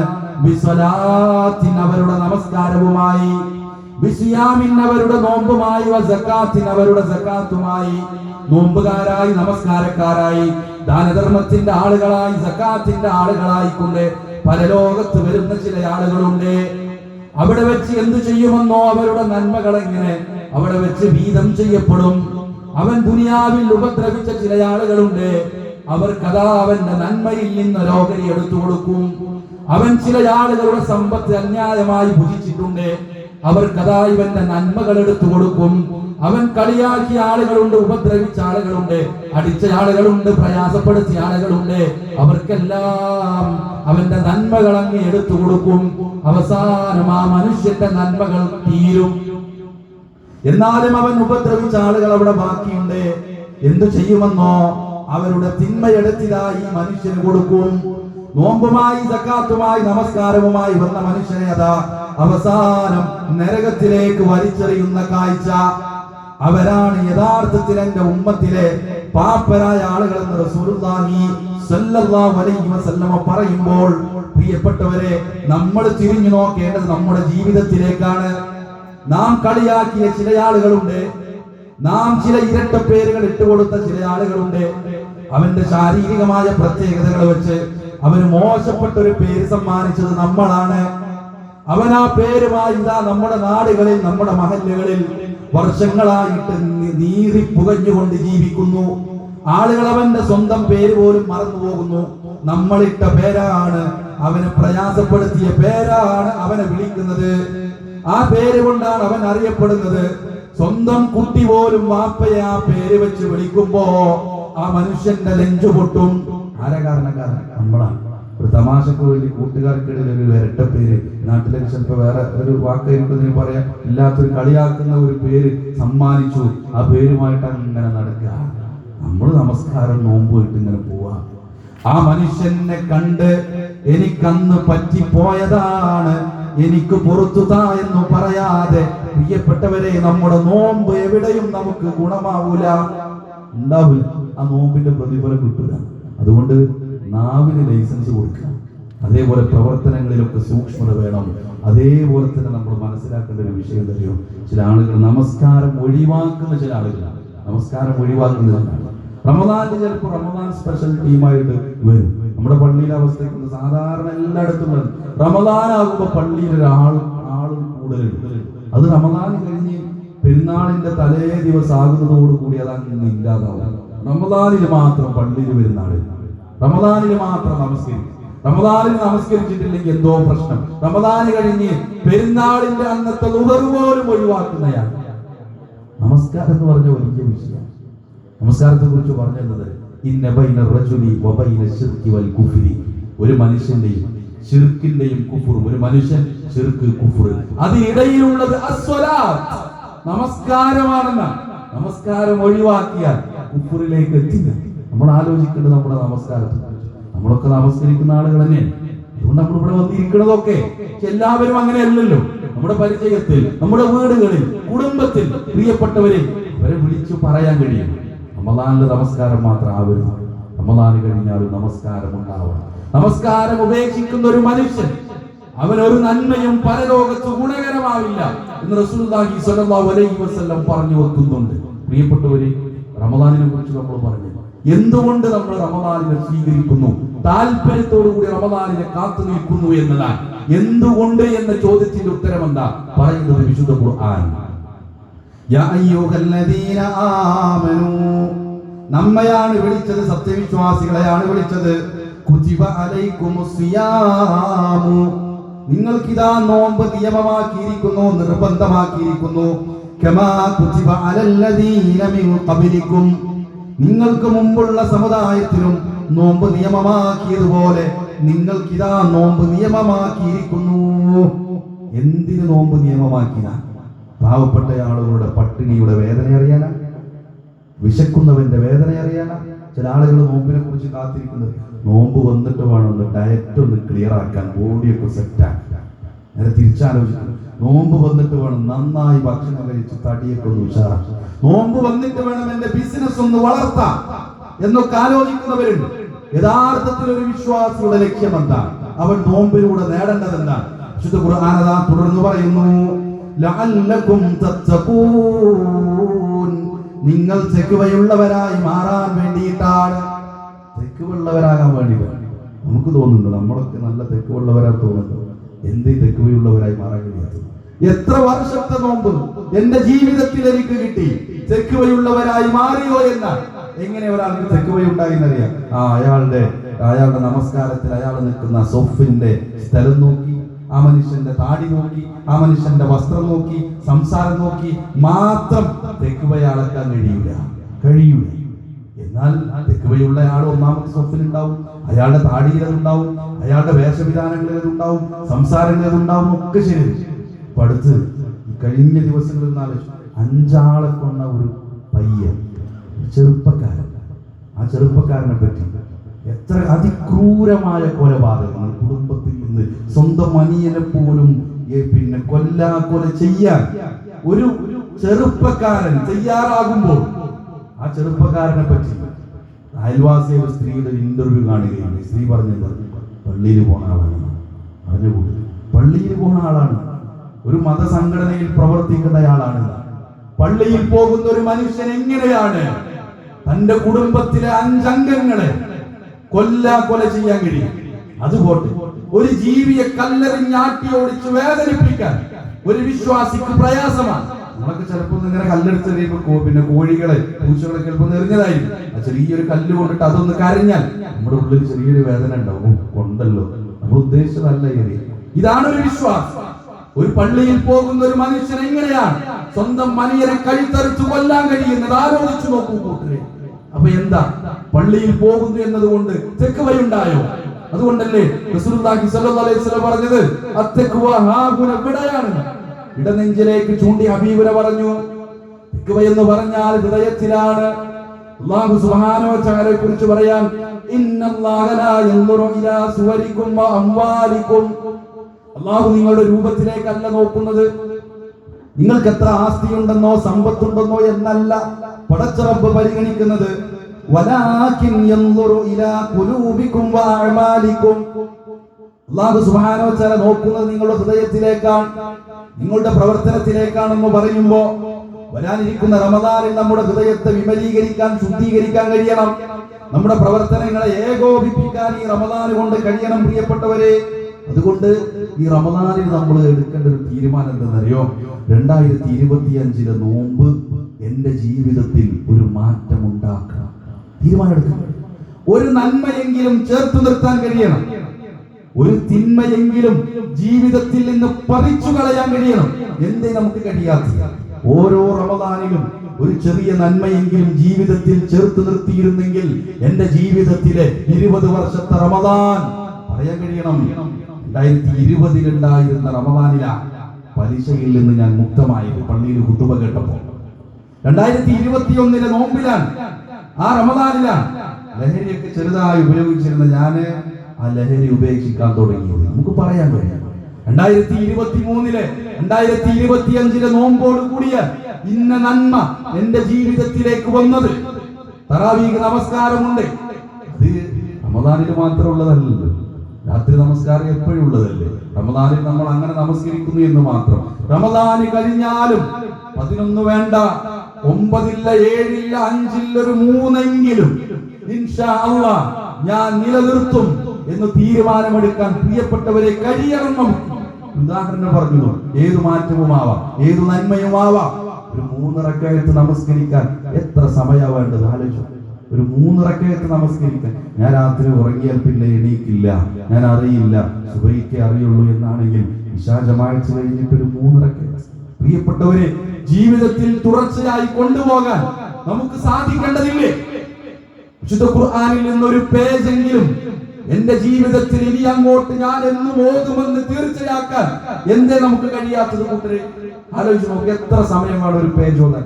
ഈ സംസാരം കേൾക്കുന്ന ഞാനടക്കം നമ്മുടെ ഹൃദയത്തോട് ചോദിക്കാൻ, ഇന്ന് ഒരു പേജ് ഓതിയ എത്ര ആളുകളുണ്ട്? നമ്മുടെ ഹൃദയത്തോട് ചോദിച്ചു. വെള്ളിയാഴ്ച ദിവസം അൽക്കഫൊക്കെ പൂർത്തിയാക്കുന്നു എന്നുള്ളത് ശരി തന്നെ. ശനിയാഴ്ച എത്രയോതി, ഞായറാഴ്ച എത്രയോതി? വിശുദ്ധ ഖുർആനിൽ നിന്നൊരു പേജെങ്കിലും ഇനി അങ്ങോട്ട് എന്റെ ജീവിതത്തിൽ ഉണ്ടാകും. ഈ റമദാൻ കൊണ്ട് 2025 നോമ്പിൽ ഞാൻ എടുത്ത തീരുമാനം, ഒരു ദിവസം ഒരു പേജെങ്കിലും ഞാൻ ഓതും. 5 മിനിറ്റ് പോരെ? ആലോചിച്ചു. ഒരു നന്മയെങ്കിലും ഇങ്ങനെ ഓരോ റമദാനിലും തീരുമാനമെടുക്കാൻ കഴിയണം. ഒരു നന്മ ഞാൻ ചേർക്കുന്നു, എന്റെ ജീവിതത്തിൽ ഒരു തിന്മയെ ഞാൻ പറിച്ചെറിയുന്നു. അതൊരു പക്ഷേ സംസാരമാവാം, അതൊരു സംസാരത്തിനിടയിൽ വരുന്നൊരു പ്രയോഗമാവാം. ചെറുപ്പക്കാർക്കിടയിലൊക്കെ ഇങ്ങനെ വ്യാപിച്ചൊരു പ്രശ്നമല്ല. ചില ജന്തുക്കളുടെ പേര്, അതിലും മോശപ്പെട്ട പേര്, തന്റെ കൂട്ടുകാരനെ അഭിസംബോധന ചെയ്യാൻ പോലും ആ പേരുകളെ ഉപയോഗിക്കുക. പ്രായച്ച നാളുകളൊക്കെ ചിലപ്പോൾ കേൾക്കുമ്പോൾ തന്നെ അരോചകമായിരിക്കും. എന്നാലിപ്പോ പൊതുവെടുത്ത് പള്ളിക്കുണ്ടാകും. പ്രിയപ്പെട്ടവരെ, റമദാനിൽ തീരുമാനമെടുക്കുക, എന്റെ നാവിൽ നിന്ന് ഇനിയൊരു വിളിയില്ല, അങ്ങനെ ഒരു പ്രയോഗം എന്റെ നാവിലില്ല. തീരുമാനമെടുക്കാൻ കഴിയും. ഓരോ റമദാന് കഴിയുമ്പോഴും നോക്കൂ നിങ്ങൾ, എന്തുകൊണ്ട് റമദാൻ ഒരു വിശ്വാസിക്ക് പ്രിയപ്പെട്ടതായി എന്ന് പറയുമ്പോൾ നമ്മൾ ആലോചിക്കേണ്ടത് എന്തെന്നറിയോ? റസൂലുള്ളാഹി സ്വല്ലല്ലാഹു അലൈഹി വസല്ലം പഠിപ്പിക്കുകയാണ്, മൻ സാമ യൗമൻ ഫീ സബീലില്ലാഹ്, അല്ലാഹുവിന്റെ മാർഗ്ഗത്തിൽ ഒരുവൻ ഒരൊറ്റ ദിവസത്തെ നോമ്പ് അനുഷ്ഠിച്ചാൽ, ഒരൊറ്റ ദിവസത്തെ നോമ്പിനെ പറ്റിയത് റമദാനിൽ നിന്ന് ഒരു നോമ്പ് അവൻ അനുഷ്ഠിച്ചാൽ, ബഅദല്ലാഹു വജ്ഹഹു അനിന്നാരി 70 ഖരീഫാ, 70 വർഷക്കാലം ഒരു മനുഷ്യൻ സഞ്ചരിച്ചാൽ എത്തുന്ന ദൂരം എത്രയാണോ? നമ്മളൊക്കെ വയസ്സാലോചിച്ചു. 70 വയസ്സായ ആരെങ്കിലും ഉണ്ടെങ്കിലൊക്കെ ഒന്ന് ആലോചിച്ചു. ജനിച്ചന്ന് മുതൽ നടക്കാൻ തുടങ്ങിയിട്ട് 70 കൊല്ലം ഇങ്ങനെ നടന്നാൽ, സഞ്ചരിച്ചാൽ എത്ര വഴി ദൂരം എത്തുമോ അത്രയും വഴി ദൂരം അവന്റെ മുഖത്തെ നരകത്തിൽ നിന്ന് പിറകോട്ട് വലിക്കുമെന്നാണ്. നമ്മളൊക്കെ എത്ര ദൂരം ഉണ്ടാവും? നമ്മുടെ നോമ്പ് പടത്തുറപ്പ് സ്വീകരിച്ചാലേ നരകത്തിൽ നിന്ന് അത്രയും വഴി ദൂരം നമ്മെ പിറകോട്ട് നയിക്കുന്ന ആലോചിച്ച് നോക്കൂ. അപ്പൊ റമദാനിലേക്ക് ആത്മാർത്ഥമായി പ്രവേശിക്കാൻ പ്രിയപ്പെട്ടവരെ കഴിയണം. മാത്രമല്ല അല്ലാഹു സുബ്ഹാനഹു വ തആല പറഞ്ഞതായിട്ട് പറയാം, കുല്ലു അമലി ഇബ്ന ആദമ ലഹു, ആദം സന്തതികളുടെ എല്ലാ പ്രവർത്തനവും അവനുള്ളതാണ്. ഇല്ല സിയാം, നോമ്പൊഴികെ. നോമ്പെന്ന് പറഞ്ഞാൽ ഫഇന്നഹു ലീ, അല്ലാഹു സുബ്ഹാനഹു വ തആല പറയാൻ, നോമ്പ് എനിക്കുള്ളതാണ്. നമസ്കാരം ആർക്കുള്ളതാണ്? അല്ലാഹുക്കുള്ളതാണ്. സക്കാത്ത് അള്ളാഹ് അതിന് പ്രതിഫലാരതിൽ അള്ളനെ. പക്ഷെ നോമ്പിനെ കുറിച്ച് എടുത്തു പറയാൻ കാരണം വഅന അജുസീ ബിഹി, ഞാൻ കണക്കില്ലാതെ പ്രതിഫലം നോമ്പിന് നൽകുമെന്നാണ്. ഒരു മനുഷ്യന്റെ ഒരു നന്മക്ക് പടച്ചറപ്പിന്റെ അടുക്കൽ 700 ഇരട്ടി വരെ പ്രതിഫലം കിട്ടും. പക്ഷെ നോമ്പിന്റെ വിഷയത്തിൽ 700 അല്ല, അതിലപ്പുറവും പടച്ചറപ്പ് കണക്കില്ലാതെ കൊടുക്കുമെന്നാണ്. കാരണം നോമ്പിനെ പറ്റി മാത്രമേ ഇങ്ങനെ പറഞ്ഞിട്ടുള്ളൂ, നോമ്പിനെ പറ്റി മാത്രം. അതുകൊണ്ടാണ് ഹബീബുന സല്ലല്ലാഹു അലൈഹി വസല്ലം പഠിപ്പിക്കുകയാണ്, ലിസ്സായിമി ഫർഹതാൻ, നോമ്പുകാരന് 2 സന്തോഷമുണ്ട്. നോമ്പുകാരന് 2 സന്തോഷം. അതിലൊന്നാമത്തെ സന്തോഷം ഇതാ അഫ്തറ ഫരിഹ, ഒന്നാമത്തെ സന്തോഷം അവൻ നോമ്പ് തുറക്കുന്ന സമയത്താണ്. നോമ്പ് മുറിക്കുന്ന സമയത്ത് അവന് സന്തോഷമുണ്ട്. അത് നമ്മൾ എപ്പോഴാണെങ്കിലും നോമ്പ് തുറക്കുമ്പോൾ ആ ഒരു വെള്ളവും ഈത്തപ്പഴവും ആ ഫ്രൂട്ട്സ് ഒക്കെ ഇങ്ങനെ കണ്ട് അതിങ്ങനെ കഴിക്കുമ്പോൾ ഒരു സന്തോഷം. അതൊക്കെ എന്തൊക്കെ പറഞ്ഞത് ഒരു സന്തോഷം. രണ്ടാമത്തെ സന്തോഷം എപ്പോഴാണ്? വഇദാ ലഖിയ റബ്ബഹു ഫരിഹ, രണ്ടാമത്തെ സന്തോഷം എന്ന് പറഞ്ഞാൽ അല്ലാഹുവിനെ കണ്ടുമുട്ടുമ്പോഴാണ് ആ സന്തോഷം. ഈ സന്തോഷം എല്ലാവർക്കും കിട്ടിക്കൊള്ളണമെന്നില്ല. നോമ്പ് തുറന്നാലുള്ള പ്രാർത്ഥന എന്തെന്ന് ആലോചിച്ചു, ശരിക്കാലോചിച്ചു.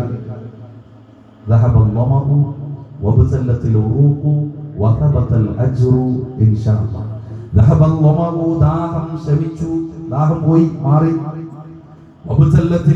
എന്റെ നാടിനരമ്പുകളൊക്കെ നനഞ്ഞു. മൂന്നാമതായിട്ട് പറയുന്ന കാരണം എന്താ? പ്രതിഫലം ഉറച്ചു. അത് പറഞ്ഞപ്പോ മാത്രം വേറൊരാളെ കൂടെ കൊണ്ട് ഇൻഷാ അല്ലാഹ്, അത് ഉറപ്പില്ല. ദാഹം മാറി ഉറപ്പ, വെള്ളം കുടിച്ചാൽ ദാഹം മാറും, നാടിനരമ്പുകളൊക്കെ നനയും. പക്ഷെ നോമ്പ് നോറ്റു എന്നുള്ള കാരണത്താലേ ഉറപ്പില്ല. പ്രതിഫലം ഉറച്ചു എന്നത് നമുക്ക് ഉറപ്പിച്ചു പറയാൻ കഴിയില്ല. അത് അല്ലാഹുവിന്റെ അടുക്കലുള്ളതാണ്. പ്രിയപ്പെട്ടവരെ, ആ പ്രാർത്ഥനയിൽ പോലും അതിങ്ങനെ ഒളിഞ്ഞു കിടക്കുന്നുണ്ട്. അതുകൊണ്ട് അല്ലാഹുവിനെ കണ്ടുമുട്ടുമ്പോൾ സമാധാനമുണ്ടാവണോ, സന്തോഷമുണ്ടാവണോ എങ്കിൽ നമ്മൾ ശ്രദ്ധിക്കേണ്ടുന്ന ചില കാര്യങ്ങളുണ്ട്. അതുകൂടി പറഞ്ഞിട്ട് ഞാൻ എന്റെ സംസാരം ഇങ്ങനെ അവസാനിപ്പിക്കാം. നോമ്പുകാരനായ ഒരുത്തൻ അല്ലാഹുവിനെ കണ്ടുമുട്ടുമ്പോൾ സന്തോഷമുണ്ടാകണോ? അതിലൊന്നാമത്തത് ഖുർആൻ പാരായണമാണ്. ഒന്ന് ഖുർആനുമായിട്ടുള്ള ബന്ധമാണ്. ഇതൊരു റമദാനിൽ പണ്ടൊക്കെ റമദാനിൽ മാത്രം ഖുർആൻ ഓതിയിരുന്ന ഒരു കാലം ഉണ്ടായിരുന്നു. റമദാനിൽ ഖുർആൻ ഓതുക, റമദാൻ കഴിഞ്ഞാൽ ആ ഖുർആൻ എടുത്തു വെക്കുക. അന്ന് വീട്ടിലൊക്കെ ഒരു ഖുർആൻ ഉണ്ടാവുള്ളൂ. അതിങ്ങനെ കുട്ടികൾക്ക് അത് അങ്ങനെ കൊടുക്കൊന്നുമില്ല, ഓതാനൊന്നും. ഇന്ന് കാലം മാറി. എത്ര ഖുർആനുകളാ വീട്ടിലുള്ളത്? മദ്രസ പഠിക്കുമ്പോൾ 1ാം ക്ലാസ്, 2ാം ക്ലാസ്, 3ാം ക്ലാസ് ഒരു ഖുർആൻ, 5ാം ക്ലാസ്സിൽ എത്തിയപ്പോൾ വേറെ ഖുർആൻ, അതിനപ്പുറം പോകുമ്പോൾ വേറെ ഖുർആൻ, പിന്നെ ഇന്നയാൾക്ക് വേറെ, ഉമ്മാക്ക് രാവിലെ ഓതാൻ വലുത്, തഫ്സീർ വേറെ, പരിഭാഷ വേറെ. എത്ര വിശുദ്ധ ഖുർആനാണ് നമ്മുടെ വീടുകളിലുള്ളത്. പ്രിയപ്പെട്ടവരെ, ആ വിശുദ്ധ ഖുർആനുമായിട്ടുള്ള നമ്മുടെ ബന്ധത്തെ കുറിച്ചൊന്ന് ആലോചിച്ചു നോക്കുക. കൃത്യമായിട്ട് നമ്മൾ ആലോചിക്കും ഖുർആനുമായിട്ടുള്ള നമ്മുടെ ബന്ധം. ഞാൻ ഖുർആനൊക്കെ ഓതാറുണ്ട്, അതല്ല ബന്ധം. വിശുദ്ധ ഖുർആനിനെ അടുത്തറിയാൻ പ്രിയപ്പെട്ടവരെ ഈ റമദാനിൽ കഴിയണം. സൂറത്തുൽ ഫാത്തിഹ അറിയാത്ത ആരും ചിലപ്പോൾ സദസ്സിൽ ഇരിക്കുന്നുണ്ടാവും, എല്ലാവർക്കും അറിയാം. പക്ഷെ വേണ്ട വിധത്തിൽ നമ്മൾ അറിഞ്ഞോളാം. ഇയ്യാക നഅ്ബുദു വ ഇയ്യാക നസ്തഈൻ ഇഹ്ദിനസ് സിറാത്തൽ മുസ്തഖീം സിറാത്തൽ ലദീന അൻഅംത അലൈഹിം ഗൈറിൽ മഗ്ളൂബി അലൈഹിം. ആരെ പറ്റിയാ പറഞ്ഞത്? ഗൈറിൽ മഗ്ളൂബി അലൈഹിം. ആരെ പറ്റിയാണ് മഗ്ളൂബി അലൈഹിം എന്ന് പറഞ്ഞത്? വലദ്ദാല്ലീൻ. അത് ആരെ പറ്റിയാ പറഞ്ഞത്? വലദ്ദാല്ലീൻ എന്ന് പറഞ്ഞത് ആരെ കുറിച്ചാണ്? ഒരു ദിവസം എത്ര തവണയാണ് സൂറത്തുൽ ഫാത്തിഹ പാരായണം ചെയ്യുന്നത്? എന്നിട്ടും വലദ്ദാല്ലീൻ എന്ന് അല്ലാഹു സുബ്ഹാനഹു വ തആല ഉദ്ദേശിച്ചത് ആരെയാണ് എന്ന് മനസ്സിലായിട്ടില്ലെങ്കിൽ ഒരു കുറ്റബോധമായി ഇവിടെ ഉണ്ടാവട്ടെ. ഇന്ന് ക്ലാസ് കഴിഞ്ഞ് വീട്ടിൽ ചെന്നിട്ട് പരിഭാഷ എടുത്ത് മറിച്ചു നോക്കാം. ആരെ പറ്റിയാ? ഗൈറിൽ മഗ്ളൂബി അലൈഹിം എന്ന് ആരെ പറ്റി പറഞ്ഞു? വലദ്ദാല്ലീൻ എന്ന് ആരെ പറ്റി പറഞ്ഞു? എത്ര ആളുകൾക്ക് ഉറപ്പിച്ചു പറയാൻ കഴിയും? എനിക്കറിയാം ഇത്. പോട്ടെ, എത്ര കാലമായി നമസ്കരിക്കാൻ തുടങ്ങി? സമി അല്ലാഹു ലിമൻ ഹമിദ. നമ്മൾ പറയാത്ത നമസ്കാരം എന്താണ് പറഞ്ഞതിനർത്ഥം? സമി അല്ലാഹു ലിമൻ ഹമിദ എന്താണ് പറഞ്ഞതിനർത്ഥം? അല്ലാഹു അക്ബർ ഒക്കെ നമുക്കറിയാം. അല്ലാഹു ഏറ്റവും വലിയവനാണ്. സമി അല്ലാഹു ലിമൻ ഹമിദ എന്ന് പറഞ്ഞാൽ എന്താ? എത്ര വർഷമായി നമ്മൾ നിസ്കരിക്കാൻ തുടങ്ങി? എത്ര വർഷമായി വിശുദ്ധ ഖുർആനിന്റെ ആളുകളായി നമ്മൾ നടക്കുന്നു? പ്രിയപ്പെട്ടവരെ, വെറുതെ വായിച്ചു പോവുക എന്നതിനപ്പുറത്ത് വെറുതെ ഓതിയാലും കൂലി തന്നെയാണ്. അലിഫ് ലാം മീം എന്ന് ഓതിയ അലിഫിന് വരെ കൂലിയാണ്. അതിനപ്പുറത്തേക്ക് സംവിധാനങ്ങളുണ്ട്, സൗകര്യങ്ങളുണ്ട്. വിശുദ്ധ ഖുർആനിന്റെ അർത്ഥം ഈ കേരളക്കരക്ക് പഠിപ്പിച്ചുകൊണ്ടാണ് ഇസ്ലാഹി പ്രസ്ഥാനം ഈ കേരളത്തിന്റെ മണ്ണിൽ വേരൂന്നിയത്. അതിന്റെ പുതിയ തലമുറക്കാരായി മാറുമ്പോ സൂറത്തുൽ ഫാത്തിഹയുടെ പോലും അർത്ഥമറിയാത്തവരായി പ്രിയപ്പെട്ടവരെ നമ്മൾ മാറാൻ പാടില്ല. മർഹൂം അമാനി മൗലവിയുടെ തഫ്സീർ വല്ലാത്തൊരു അനുഗ്രഹമാണ്. അൽഹംദുലില്ലാ. എത്ര അൽഹംദുലില്ലാ പറയുന്നു. 18ഓളം അഹ്ലുസുന്നയുടെ തഫ്സീറുകൾ വെച്ച് ഇന്ത്യയിലെ മറ്റൊരു ഭാഷയിലും ഇല്ലാത്ത വിധം മലയാളത്തിൽ തഫ്സീർ നമ്മുടെ മുന്നിലുണ്ട്. നമ്മൾ വായിച്ചിട്ടുണ്ടോ? അത് നമ്മൾ വാങ്ങിയിട്ടുണ്ട് അല്ലേ? ഓഫർ ഉണ്ടെന്ന് പറഞ്ഞപ്പോൾ വാങ്ങിക്കൊണ്ട് വെച്ചു. പള്ളികളിലുണ്ട്. അത് വാങ്ങാൻ കഴിയാത്തവർക്ക് അവരുടെ മൊബൈൽ ഫോണിൽ ഡൗൺലോഡ് ചെയ്തെടുക്കാം സൗജന്യമായിട്ട്. അതിന് ആപ്ലിക്കേഷനുകളുണ്ട്, PDF-കളുണ്ട്. ഇതെടുത്തിട്ടൊന്ന് വായിക്കാൻ, അതിന്റെ ആമുഖമെങ്കിലും വായിക്കാൻ നമ്മെ കൊണ്ട് സാധിച്ചിട്ടുണ്ടോ കൂട്ടരെ? ഒരിക്കലും ക്ലാസ്സിൽ ഇതേപോലെ MGM-ന്റെ ഒരു ക്ലാസ്സിൽ ഇതേപോലെ ഇങ്ങനെ ചോദിച്ചപ്പോൾ, ക്ലാസ് കഴിഞ്ഞിട്ട് ഞാൻ ഇങ്ങനെ പോകുമ്പോൾ ആ ഒരു വല്യമ്മ ക്ലാസ്സിൽ ഉണ്ടായിരുന്നൊരു ഉമ്മ, നല്ല പ്രായം ചെന്നിട്ടുണ്ട്. ആ ഉമ്മാനെ ഞാൻ ക്ലാസ് എടുക്കുമ്പോൾ തന്നെ ശ്രദ്ധിച്ചിരുന്നു. കാരണം എന്താണെന്നറിയോ? സ്പീക്കറിന്റെ നേരെ ഇങ്ങനെ കൈ ഇങ്ങനെ പിടിച്ചിട്ടുണ്ട് എന്ന് പറഞ്ഞാല് കാത് അത്ര കേൾക്കൂല. അങ്ങനെ ഒരാളിങ്ങനെ ഇരിക്കുമ്പോ ക്ലാസ് കയ്യോളം ഇങ്ങനെ ഇരിക്കുക എന്നൊക്കെ പറഞ്ഞ പ്രയാസം തന്നെയാണ്. അപ്പൊ അത് കണ്ടപ്പോ ആ ഉമ്മയുടെ മുഖം എനിക്ക് ഇങ്ങനെ ഓർമ്മ വന്നു. മോനേന്ന് വിളിച്ച് എൻ്റെ അടുത്ത് വന്നു. ഞാൻ ബൈക്കിൽ ഇങ്ങനെ കയറാൻ നിൽക്കാം. എന്നോട് പറഞ്ഞ കാര്യം, അമാനി മൗലവിയുടെ തഫ്സീർ മുഴുവനായി ഞാൻ 8 തവണ വായിച്ചിട്ടുണ്ട് എന്നാണ്. വായിക്കുന്ന ആളുകളുണ്ട്. ആലോചിച്ചു, നമ്മൾ എത്ര തവണ വായിച്ചു? ഒരു തവണയെങ്കിലും വായിച്ചുവോ നമ്മൾ? അള്ളാഹു ചോദിക്കില്ലേ, സംവിധാനം നിനക്കുണ്ടായിരുന്നില്ലേ മനുഷ്യ? നിനക്ക് സാഹചര്യങ്ങൾ ഉണ്ടായിരുന്നില്ലേ? നിന്റെ മൊബൈൽ ഫോണിൽ ലഭ്യമാകുമായിരുന്നല്ലോ, നീ പോകുന്ന പള്ളിയിൽ ഉണ്ടായിരുന്നല്ലോ, നിന്റെ വീട്ടിൽ വാങ്ങിക്കൊണ്ടുവച്ചല്ലോ. പ്രിയപ്പെട്ടവരെ, പടച്ച റബ്ബ് ചോദിക്കുമ്പോ എന്ത് മറുപടി പറയും നമ്മൾ? ഖുർആനിനെ അടുത്തറിയേണ്ടത് അർത്ഥതലങ്ങളിലേക്ക് ഇറങ്ങിച്ചൊന്നുകൊണ്ടാണ്. അതിനൊരു ഒരു ശ്രമം ഈ റമദാനിൽ ഉണ്ടാവട്ടെ.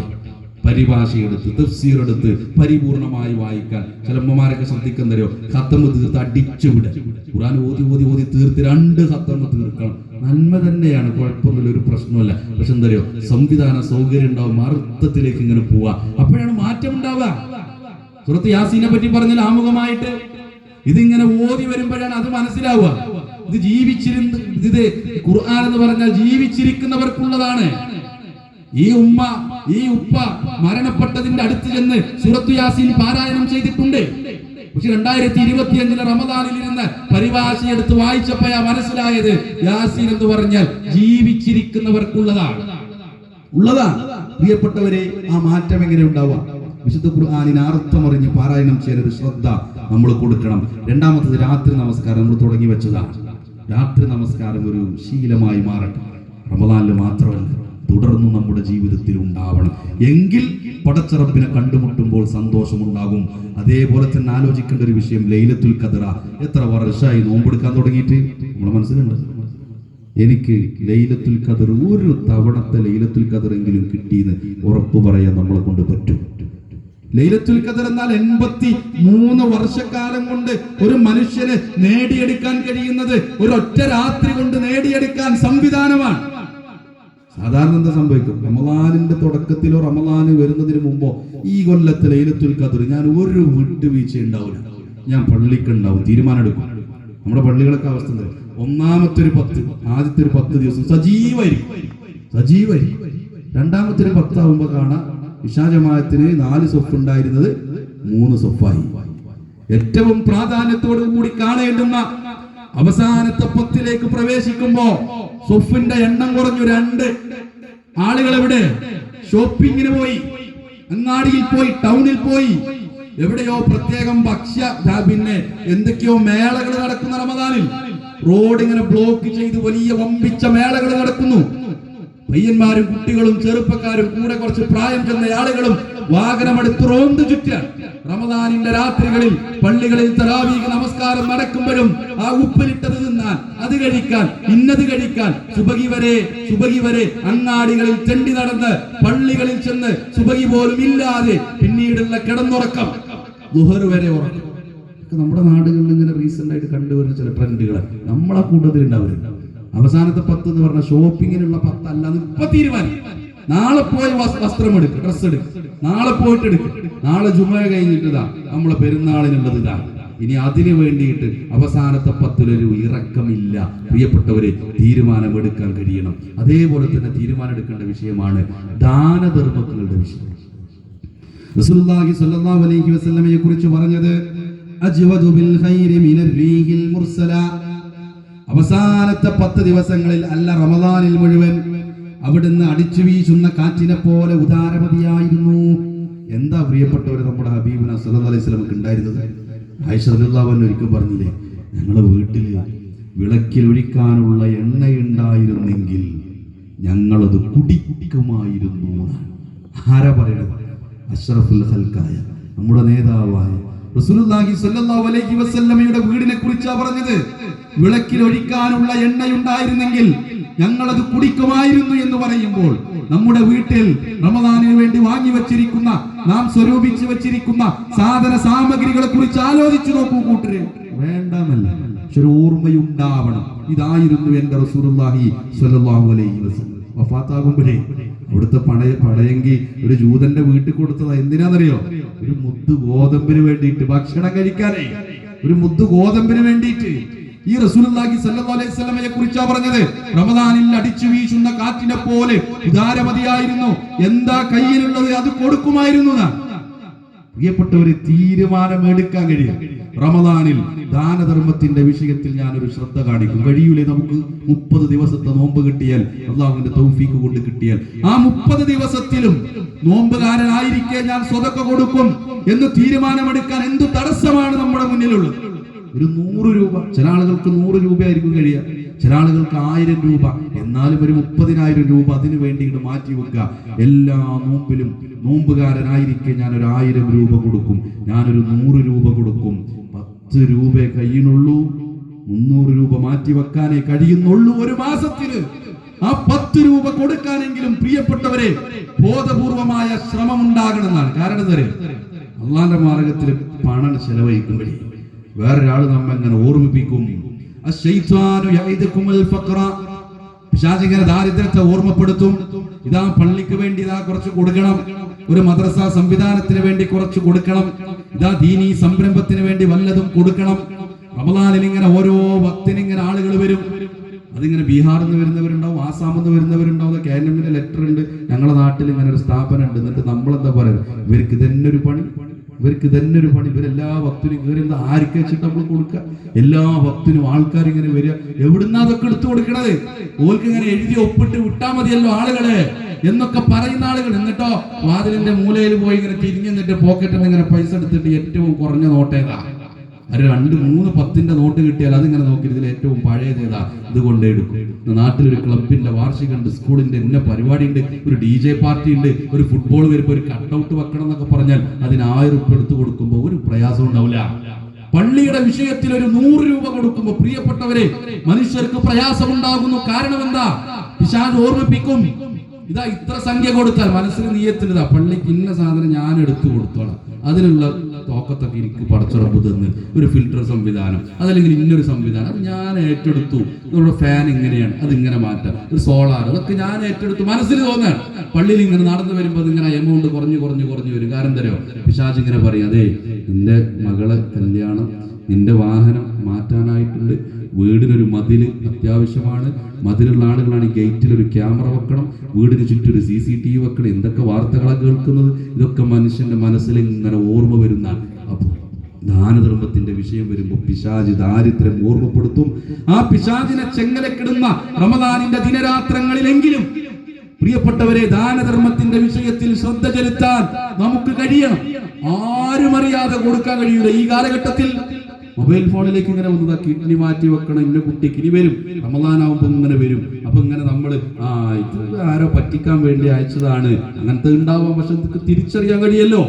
അതിനൊക്കെ ഒരുപാട് ആളുകളും സംവിധാനങ്ങളും ഉണ്ടല്ലോ. അതൊക്കെ നോക്കി ഭാര്യ അറിയാതെ, മക്കൾ അറിയാതെ, വലത് കൈ കൊണ്ടുള്ള നമ്മുടെ തള്ളവിരൽ മാത്രം അറിയുന്ന തരത്തിൽ ഗൂഗിൾ പേ ചെയ്ത് കൊടുക്കാൻ, ഒരു UPI പേയ്മെന്റ് നടത്താൻ, കാർഡ് പേയ്മെന്റ് നടത്താൻ സംവിധാനങ്ങൾ ഉണ്ടാകുമ്പോൾ അതുപോലും ഉപയോഗപ്പെടുത്താൻ കഴിയുന്നില്ല. പ്രിയപ്പെട്ടവര്, ഒരു 1000 റുപ്യ ഒരു സാധുവിന് നമ്മൾ ആരും കാണാതെ കൊടുത്തിട്ടുണ്ടെങ്കിലേ നാളെ ഒരു പ്രയാസം വരുമ്പോ റബ്ബിനോട് ചെന്ന് പള്ളിയുടെ മൂലയിലിരുന്ന് കരഞ്ഞു പ്രാർത്ഥിക്കുമ്പോ പറയാം, പടച്ചോനെ, ആ 1000 രൂപ ഞാൻ കൊടുത്തപ്പോ ഞാൻ ആവശ്യക്കാരനായിരുന്നു, എന്റെ കുട്ടിക്കന്ന് ഡ്രസ് എടുത്തിട്ടില്ല, എന്റെ കുഞ്ഞു പ്രയാസത്തിലായിരുന്നു, അത്യാവശ്യമുണ്ടായിരുന്നു, പക്ഷേ ആ 1000 രൂപ ഞാൻ കൊടുത്തു.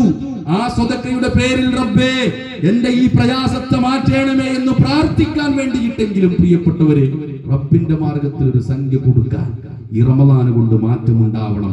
അതേപോലെ തന്നെ പ്രാർത്ഥനക്ക് ഉത്തരം കിട്ടുന്ന സമയമാണ് റമദാൻ. നോമ്പുകാരന്റെ പ്രാർത്ഥിക്കാൻ സമയം കണ്ടെത്തണം, തൗബക്ക് സമയം കണ്ടെത്തണം. തൗബ എന്ന് പറഞ്ഞാൽ നമസ്കാരം കഴിഞ്ഞിട്ട് പറയുന്ന അസ്തഗ്ഫിറുല്ലാഹ് അല്ല, എനിക്ക് അങ്ങനെ പറ്റി റബ്ബേ, അതല്ല. ആത്മാർത്ഥമായ തൗബ, ജീവിതത്തിൽ ഇന്ന തിന്മ പറ്റിപ്പോയി, അതൊരു പക്ഷേ 45 വർഷം കൂടെ കിടന്ന ഭാര്യക്കറിയാത്ത തിന്മ, മക്കൾക്കറിയാത്ത അല്ലാഹു മാത്രം അറിയുന്ന തിന്മയായേക്കാം. അത് റബ്ബിന്റെ മുന്നിൽ പടച്ച റബ്ബേ, അന്ന് യുവത്വത്തിന്റെ ആ ഒരു കാലത്ത് പറ്റിപ്പോയതാണ്. പ്രിയ അല്ലാഹുവേ, അതെനിക്ക് പുറത്തു തരണമേ, എന്റെ ജീവിതത്തിൽ ഇനി ആ തിന്മയുണ്ടാകില്ല. ഖേദത്തോടുകൂടി പടച്ച റബ്ബിന്റെ മുന്നിൽ കരഞ്ഞു പറയുന്നതാണ് തൗബ. ആ തൗബ ചെയ്യാൻ വിശുദ്ധ റമദാനിന്റെ ദിനരാത്രങ്ങളിൽ പ്രിയപ്പെട്ടവരെ സമയം മാറ്റി വെക്കണമെന്നാണ്. ഇതൊക്കെ നമ്മുടെ വിഷയത്തിൽ ശ്രദ്ധിക്കേണ്ടതാണ്. റമദാനുമായി ബന്ധപ്പെട്ട് ചില കാര്യങ്ങൾ കൂടി ഞാൻ പറയുന്നു, എന്നിട്ട് അവസാനിപ്പിക്കാൻ വളരെ പെട്ടെന്ന്. റമദാനുമായി ബന്ധപ്പെട്ട് എന്തെന്നറിയോ, ആളുകൾ ചില വിഷയങ്ങൾ അല്ലാഹു സുബ്ഹാനഹു വ തആല എളുപ്പമാക്കിയിട്ടുണ്ട്, പക്ഷെ ആളുകൾ കുടുസാക്കുന്ന ചില വിഷയങ്ങളുണ്ട്.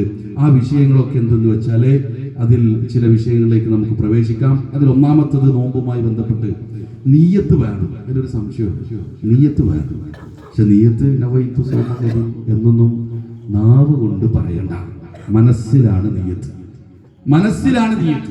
ഒന്ന്. രണ്ടാമത്തത് അത്തായമാണ്. അത്തായം എന്ന് തന്നെയല്ലേ ഇവിടെ പറയാ, രാവിലെ അത്തായമാണ്. അത്തായം സുന്നത്താണ്, സുന്നത്ത്. അതിൽ ബറക്കത്തുണ്ട്. നമുക്ക് ചിലപ്പോൾ അള്ളാന്റെ തൗഫീഖ് കൊണ്ട് ആരോഗ്യം കൊണ്ട് ഒന്നും കഴിക്കാതെ ചിലപ്പോൾ നോമ്പെടുക്കാനൊക്കെ പറ്റുന്നുണ്ടാവാം. പക്ഷെ എന്താ പറയുക, എന്തെങ്കിലുമൊക്കെ ഒന്ന് കഴിക്കും. സാധാരണ സംഭവിക്കും, ഒന്നാമത്തെ നോമ്പിനൊക്കെ നന്നായി കഴിക്കും, പിന്നെ ഒന്നും വേണ്ടി വരും. എനിക്കൊന്നും വേണ്ടെന്ന് പറഞ്ഞ് നോമ്പിനെ ശീലമാവല അല്ല, എന്തെങ്കിലുമൊക്കെ കഴിച്ചാൽ അതിൽ ബറക്കത്തുണ്ട് എന്നാണ്. ഇനി നോമ്പ് തുറക്കുന്ന വിഷയം, അതിനിടയിൽ നോമ്പുകാരന് പകലിൽ പലതും പറ്റൂല. നമുക്കറിയാം, ഹലാലായ പലതും ഭക്ഷണം കഴിക്കാൻ പറ്റൂല, വെള്ളം കുടിക്കാൻ കഴിയില്ല, ചീത്ത പ്രവർത്തനം വാക്ക് പിന്നെ എപ്പോഴായാലും പറ്റൂല. ആരെങ്കിലും ശണ്ട കൂടാൻ വന്നാൽ പോലും നോമ്പുകാരനാണെന്ന് പറയണം. ഹലാലായ ഭാര്യ ഇണ കൂടെയുണ്ടെങ്കിൽ അതുപോലും പറ്റൂല, അവരുമായിട്ടുള്ള ശാരീരിക ബന്ധം പോലും പറ്റൂല. നമുക്കറിയുന്ന വിഷയമാണ്. നോമ്പ് തുറക്കുമ്പോ അതിന് ധൃതി കാണിക്കണം. പലപ്പോഴും നമ്മുടെ വീടുകളിലൊക്കെ സംഭവിക്കുക, വാപ്പമാരും കുട്ടികളൊക്കെ ആ ഡൈനിങ് ടേബിളിന്റെ മുന്നിലൊക്കെ റെഡി ആയിരിക്കും, ഫ്രൂട്ട്സിന്റെ മുന്നിലൊക്കെ റെഡി ആയിരിക്കും. ഭാര്യമാര്, ഉമ്മമാര്, സഹോദരിമാര് അടുക്കളയിൽ അപ്പോഴും കടന്ന് ഓട്ടായിരിക്കും. കാരണം എന്താ, കാക്കാക്ക് ഇന്ന ആൾക്ക് ചൂടുള്ള ചായ കിട്ടണം, അപ്പൊ കൊണ്ടുവച്ചാൽ അത് തണുക്കും, അതുകൊണ്ട് ബാങ്ക് കൊടുക്കാൻ കാത്തിരിക്കും. ജ്യൂസ് അടിച്ചു വെച്ചാൽ കയ്പുണ്ടാവും, അതുകൊണ്ട് ബാങ്ക് കൊടുക്കാൻ വേണ്ടി കാത്തിരിക്കും. ഉണ്ടാവരുത്. നമ്മൾ ഒരുമിച്ചൊരു ടേബിളിന് മുമ്പിൽ നോമ്പിന്റെ ബാങ്ക് പ്രതീക്ഷിച്ചുകൊണ്ട്, അല്ലെങ്കിൽ അതിന്റെ സമയം പ്രതീക്ഷിച്ചുകൊണ്ട് നിൽക്കുക. സൂക്ഷ്മതയ്ക്ക് വേണ്ടി വൈകിപ്പിക്കൽ ഇസ്ലാമിലില്ല. ചില പള്ളികളിൽ റമദാൻ മാസം ആയാൽ മാത്രം കാണുന്നത് 2 മിനിറ്റ് കഴിഞ്ഞിട്ടാണ് ബാങ്ക് കൊടുക്കുക. അവരെ കലണ്ടറിൽ എഴുതി വെച്ചിട്ടുണ്ടാവും, സൂക്ഷ്മതയ്ക്ക് വേണ്ടി റമദാനിൽ 2 മിനിറ്റ് കഴിഞ്ഞിട്ടാണ് മഗ്‌രിബ് ബാങ്ക് ഉണ്ടാവുക. ഇസ്ലാമിൽ അതില്ല, കലണ്ടറിലേ ഉള്ളൂ. പ്രിയപ്പെട്ടവരെ, പറ്റൂല. പള്ളിയിലെ ബാങ്ക് കേട്ടോ ഇല്ലേ എന്നുള്ളതല്ല, സമയമായോ എന്നുള്ളതാണ്. കറണ്ടൊക്കെ പോയിട്ട് ആകെ പ്രശ്നമായി, ഇൻവെർട്ടറും വർക്ക് ചെയ്യാതായി, പള്ളിക്കൊന്ന് ബാങ്ക് കേൾക്കൂല എന്നൊരു അവസ്ഥ വന്നാൽ പടച്ചറ ഭക്തരം പരീക്ഷണ കാത്ത് സംരക്ഷിക്കുമാറാവട്ടെ. അങ്ങനെ സംഭവിച്ചാൽ എന്താ ചെയ്യാ? ബാങ്കില്ല, നോമ്പ് തുറക്കൂല. അല്ല, സമയമായോ എന്നതാണ് നമ്മൾ പരിഗണിക്കേണ്ടത്. അപ്പൊ ആ വിഷയം നമ്മൾ ശ്രദ്ധിക്കുക. നോമ്പ് തുറയുമായി ബന്ധപ്പെട്ടെന്തരോ പാചക പരീക്ഷണങ്ങൾക്കുള്ള ഒരു മാസമായിട്ട് റമദാനെ കാണരുത്. യൂട്യൂബിലൊക്കെ ഇങ്ങനെ കാണാൻ തുടങ്ങി, റമദാൻ സ്പെഷ്യൽ വിഭവങ്ങൾ, അതിന്റെ പിന്നാലെ കണ്ടിട്ട് അത് നോട്ട് ചെയ്തിട്ട് നിങ്ങൾ വരുമ്പോൾ കൊണ്ടുവരി, കാരക്കപ്പൊരി, ഇന്ന പൊരി, ഇന്നത് കരിച്ചത്, ഇന്ന സാധനം ലിസ്റ്റ് എഴുതി തയ്യാറാക്കുക. എന്നിട്ട് അത് റമദാൻ മുഴുവൻ, ആ പകല് മുഴുവൻ ഒരു പാചക പരീക്ഷണത്തിന് വേണ്ടി മാറ്റി വെക്കുന്നവരായി മാറരുത്. നമ്മുടെ വീട്ടിലുണ്ടാവണം. നാട്ടുകാർ എന്തോ ചെയ്തോട്ടെ, നമ്മൾ ഉണ്ടാവരുത് ആ കൂട്ടത്തിൽ. നമ്മൾ അതിന് സാധനം വാങ്ങി കൊടുക്കാനും നിൽക്കണ്ട എന്ന് പറഞ്ഞാൽ ഭക്ഷണം ഉണ്ടാക്കണ്ട എന്നൊന്നുമല്ല. അതൊരു പരീക്ഷണമായി ഒരു പാചക മത്സരമായിട്ട് കാണണ്ട. അതേപോലെ തന്നെ നോമ്പ് തുറയിൽ നമ്മൾ ശ്രദ്ധിക്കേണ്ട ഒരു കാര്യം തരും, ദൂർത്ത് ഉണ്ടാവരുത്.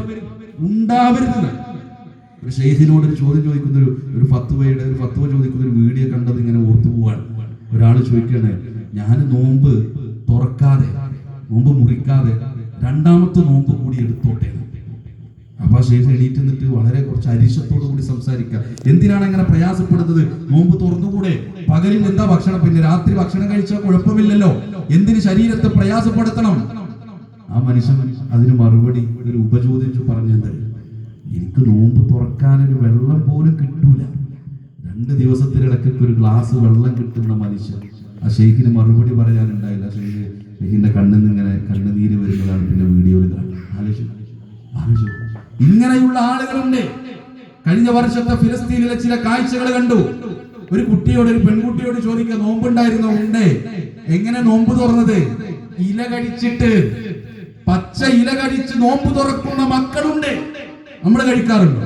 പച്ച ഇല തമാശക്ക് വേണ്ടിയിട്ടെങ്കിലും മാവിന്റെ ഇല കഴിച്ചു നോക്കിയിട്ടുണ്ടോ നമ്മൾ?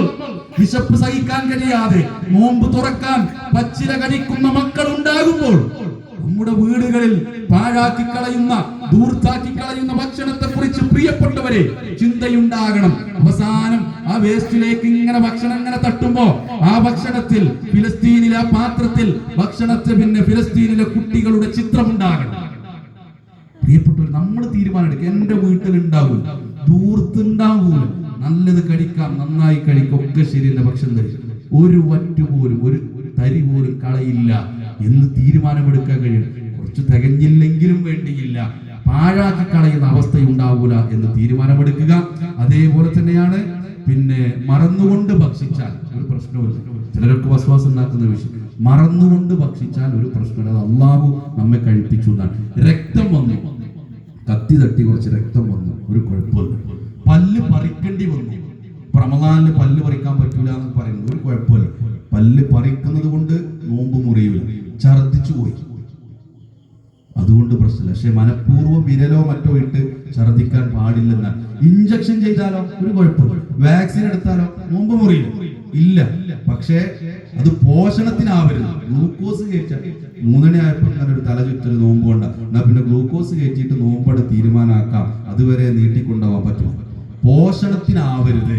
എന്നാൽ മറ്റുള്ള മരുന്നാണെങ്കിൽ പോലും പ്രശ്നമില്ലെന്ന് പറയുന്നു. പുക ശ്വസിച്ചാൽ നോമ്പിനെ ബാധിക്കില്ല. അത്തറ് മണത്താൽ നോമ്പിനെ ബാധിക്കൂല.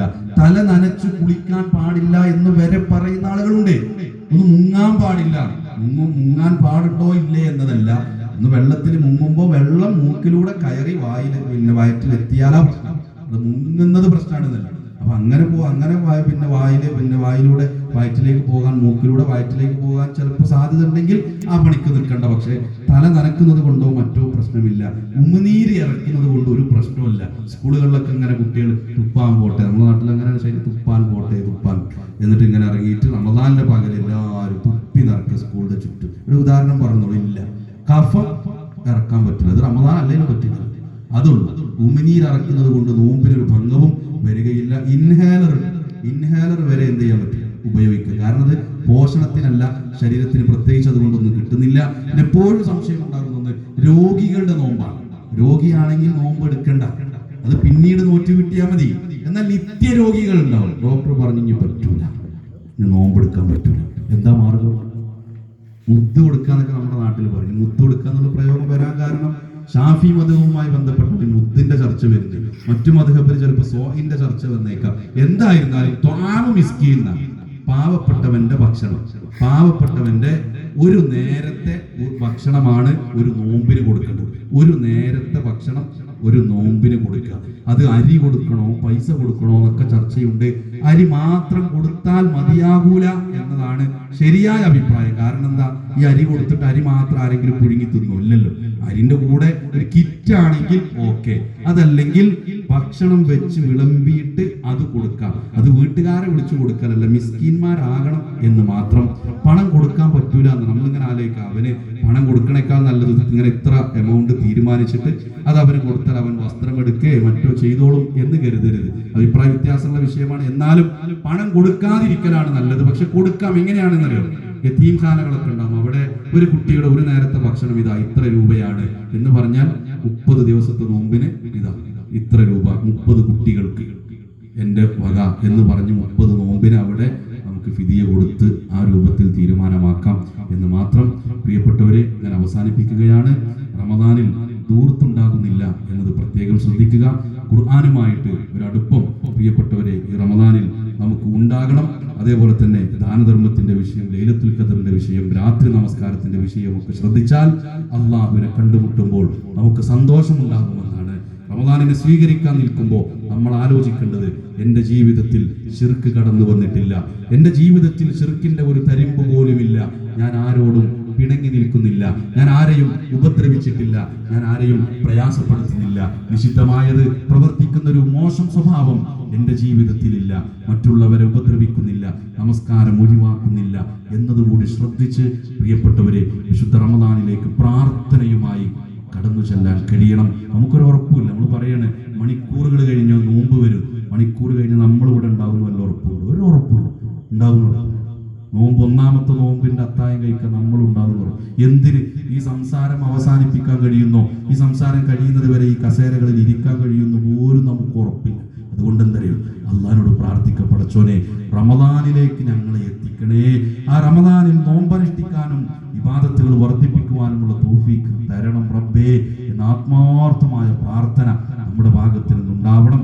അല്ലാഹുവേ, ഈ വരുന്ന വിശുദ്ധ റമദാനിൽ ആ റമദാനിലേക്ക് ഞങ്ങളെ എത്തിക്കുവാനും ആ റമദാനിൽ ദാനധർമ്മങ്ങൾ കൊടുത്ത് സ്വതക്കകൾ വർദ്ധിപ്പിച്ച് ഒരുപാട് സൽക്രമങ്ങൾ ചെയ്ത് ശരിയാം വിധത്തിൽ നോമ്പനുഷ്ഠിച്ചുകൊണ്ട് ആ റമദാനിനെ ഹയാത്താക്കുന്ന ഏറ്റവും നല്ല സുഹൃതവാന്മാരുടെ കൂട്ടത്തിൽ റയ്യാൻ എന്ന കവാടത്തിലൂടെ സ്വർഗപ്രവേശനം സാധ്യമാകുന്ന മുത്തക്കികളുടെ കൂട്ടത്തിൽ റബ്ബേ നീ ഞങ്ങളെ ഉൾപ്പെടുത്തി അനുഗ്രഹിക്കണമേ റഹ്മാനെ. ഞങ്ങളുടെ ജീവിതത്തിൽ കടന്നു വന്ന ചെറുതും വലുതുമായ പാപങ്ങളുണ്ട് റബ്ബേ, അവയെല്ലാം പുറത്തു മാപ്പാക്കി എന്റെ സ്വർഗീയ പൂങ്കാവനത്തിൽ ഇടം നൽകി നീ അനുഗ്രഹിക്കണമേ റഹ്മാനെ. കഴിഞ്ഞ റമദാനിന് ഞങ്ങളുടെ കൂടെ ഉണ്ടായിരുന്ന പലരും ഈ റമദാന് വരുമ്പോൾ ഞങ്ങളുടെ കൂടെ ഇല്ല. അതിൽ ഞങ്ങളുടെ മക്കളുണ്ട്, മാതാപിതാക്കളുണ്ട്, ഇഷ്ടജനങ്ങളുണ്ട്, ഗുരുനാഥന്മാരുണ്ട്, നേതാക്കളുണ്ട്, അയൽക്കാരുണ്ട്, പരിചയക്കാരുണ്ട്, കൂട്ടുകാരുണ്ട് റബ്ബേ. അവരുടെ ഖബറിടം നീ വിശാലമാക്കി കൊടുക്കണേ റഹ്മാനെ. വ്യത്യസ്ത പ്രയാസങ്ങൾ അനുഭവിക്കുന്ന ആളുകൾ ഈ സദസ്സിൽ പോലും റബ്ബേ, ശാരീരിക പ്രയാസം അനുഭവിക്കുന്നവർ, മാനസിക പ്രയാസം അനുഭവിക്കുന്നവർ, ഞങ്ങളുടെ വീടുകളിൽ പ്രയാസം അനുഭവിക്കുന്നവർ, ആശുപത്രി കിടക്കയിൽ ലോകത്തോട് മല്ലടിച്ച് വേദന കടിച്ചമർത്തുന്ന ആളുകൾ റബ്ബേ ശിഫ നൽകി അനുഗ്രഹിക്കണമേ റഹ്മാനെ. മക്കളുടെ വിഷയത്തിൽ ആശങ്കകളുള്ള ആളുകൾ, തുറന്നു പറയാൻ കഴിയാത്ത ദാമ്പത്യ വിഷമങ്ങളും പ്രയാസങ്ങളും ഉള്ള ആളുകൾ റബ്ബേ, എല്ലാവർക്കും നീ ശിഫ നൽകി അനുഗ്രഹിക്കണമേ റഹ്മാനെ. സാമ്പത്തികമായി പ്രയാസം അനുഭവിക്കുന്നവർ, കടബാധ്യതകളെ കൊണ്ട് ദുരിതക്കയത്തിൽ പെട്ടുപോയ ആളുകൾ റബ്ബേ, നിന്നെ മറക്കാത്ത സമ്പാദ്യം നൽകി നീ അവരെ അനുഗ്രഹിക്കണമേ റഹ്മാനെ. വിശുദ്ധ റമദാനിന്റെ ദിനരാത്രങ്ങളിൽ പള്ളി ഉണ്ടായിരുന്നെങ്കിൽ ഒന്ന് ഒരുമിച്ച് നമസ്കരിക്കാമായിരുന്നു എന്ന് ചിന്തിക്കുന്ന ആളുകൾ, മക്കളുണ്ടായിരുന്നെങ്കിൽ ഒന്ന് കൂടെ ഇരുന്ന് നോമ്പ് തുറക്കാമായിരുന്നു എന്ന് ചിന്തിക്കുന്ന മുസ്ലിങ്ങളായ ലാ ഇലാഹ ഇല്ലല്ലാഹ് സ്വീകരിച്ചു എന്നതിന്റെ പേരിൽ മാത്രം ഈ ദുനിയാവിൽ കഷ്ടപ്പെടേണ്ടി വന്ന ഫിലിസ്തീനിലെ ആളുകൾ, ഷാം പ്രദേശത്തെ ആളുകൾ, ലോകത്തിലെ മുക്കുമൂലകളിൽ ജീവിച്ചിരിക്കുന്ന ആളുകൾ റബ്ബേ, അവർക്ക് നിന്റെ കരുണയല്ലാതെ മറ്റൊന്നും പ്രതീക്ഷിക്കാനില്ല. നിന്റെ കരുണ കടാക്ഷം നീ അവരിൽ ചൊരിഞ്ഞ് അവരെ നീ അനുഗ്രഹിക്കണമേ റഹ്മാനെ.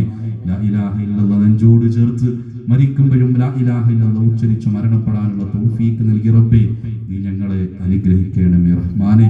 അല്ലാഹുമ്മ ഇഗ്ഫിർ ലിൽ മുഅ്മിനീന വൽ മുഅ്മിനാത്ത് വൽ മുസ്ലിമീന വൽ മുസ്ലിമാത്ത് ഇന്നക മുജീബു ദഅവാതി യാ ഖാദിൽ ഹാജാത്ത്. اللهم اجعلنا من النار واجر والدينا من النار. ربنا تقبل منا إنك أنت السميع العليم وتب علينا إنك أنت التواب الرحيم. ربنا آتنا في الدنيا حسنة وفي الآخرة حسنة وقنا عذاب النار. ربنا هب لنا من أزواجنا وذرياتنا قرة أعين واجعلنا للمتقين إماما. آمين آمين برحمتك يا أرحم الراحمين. وصلى الله على نبينا محمد وآله وسلم.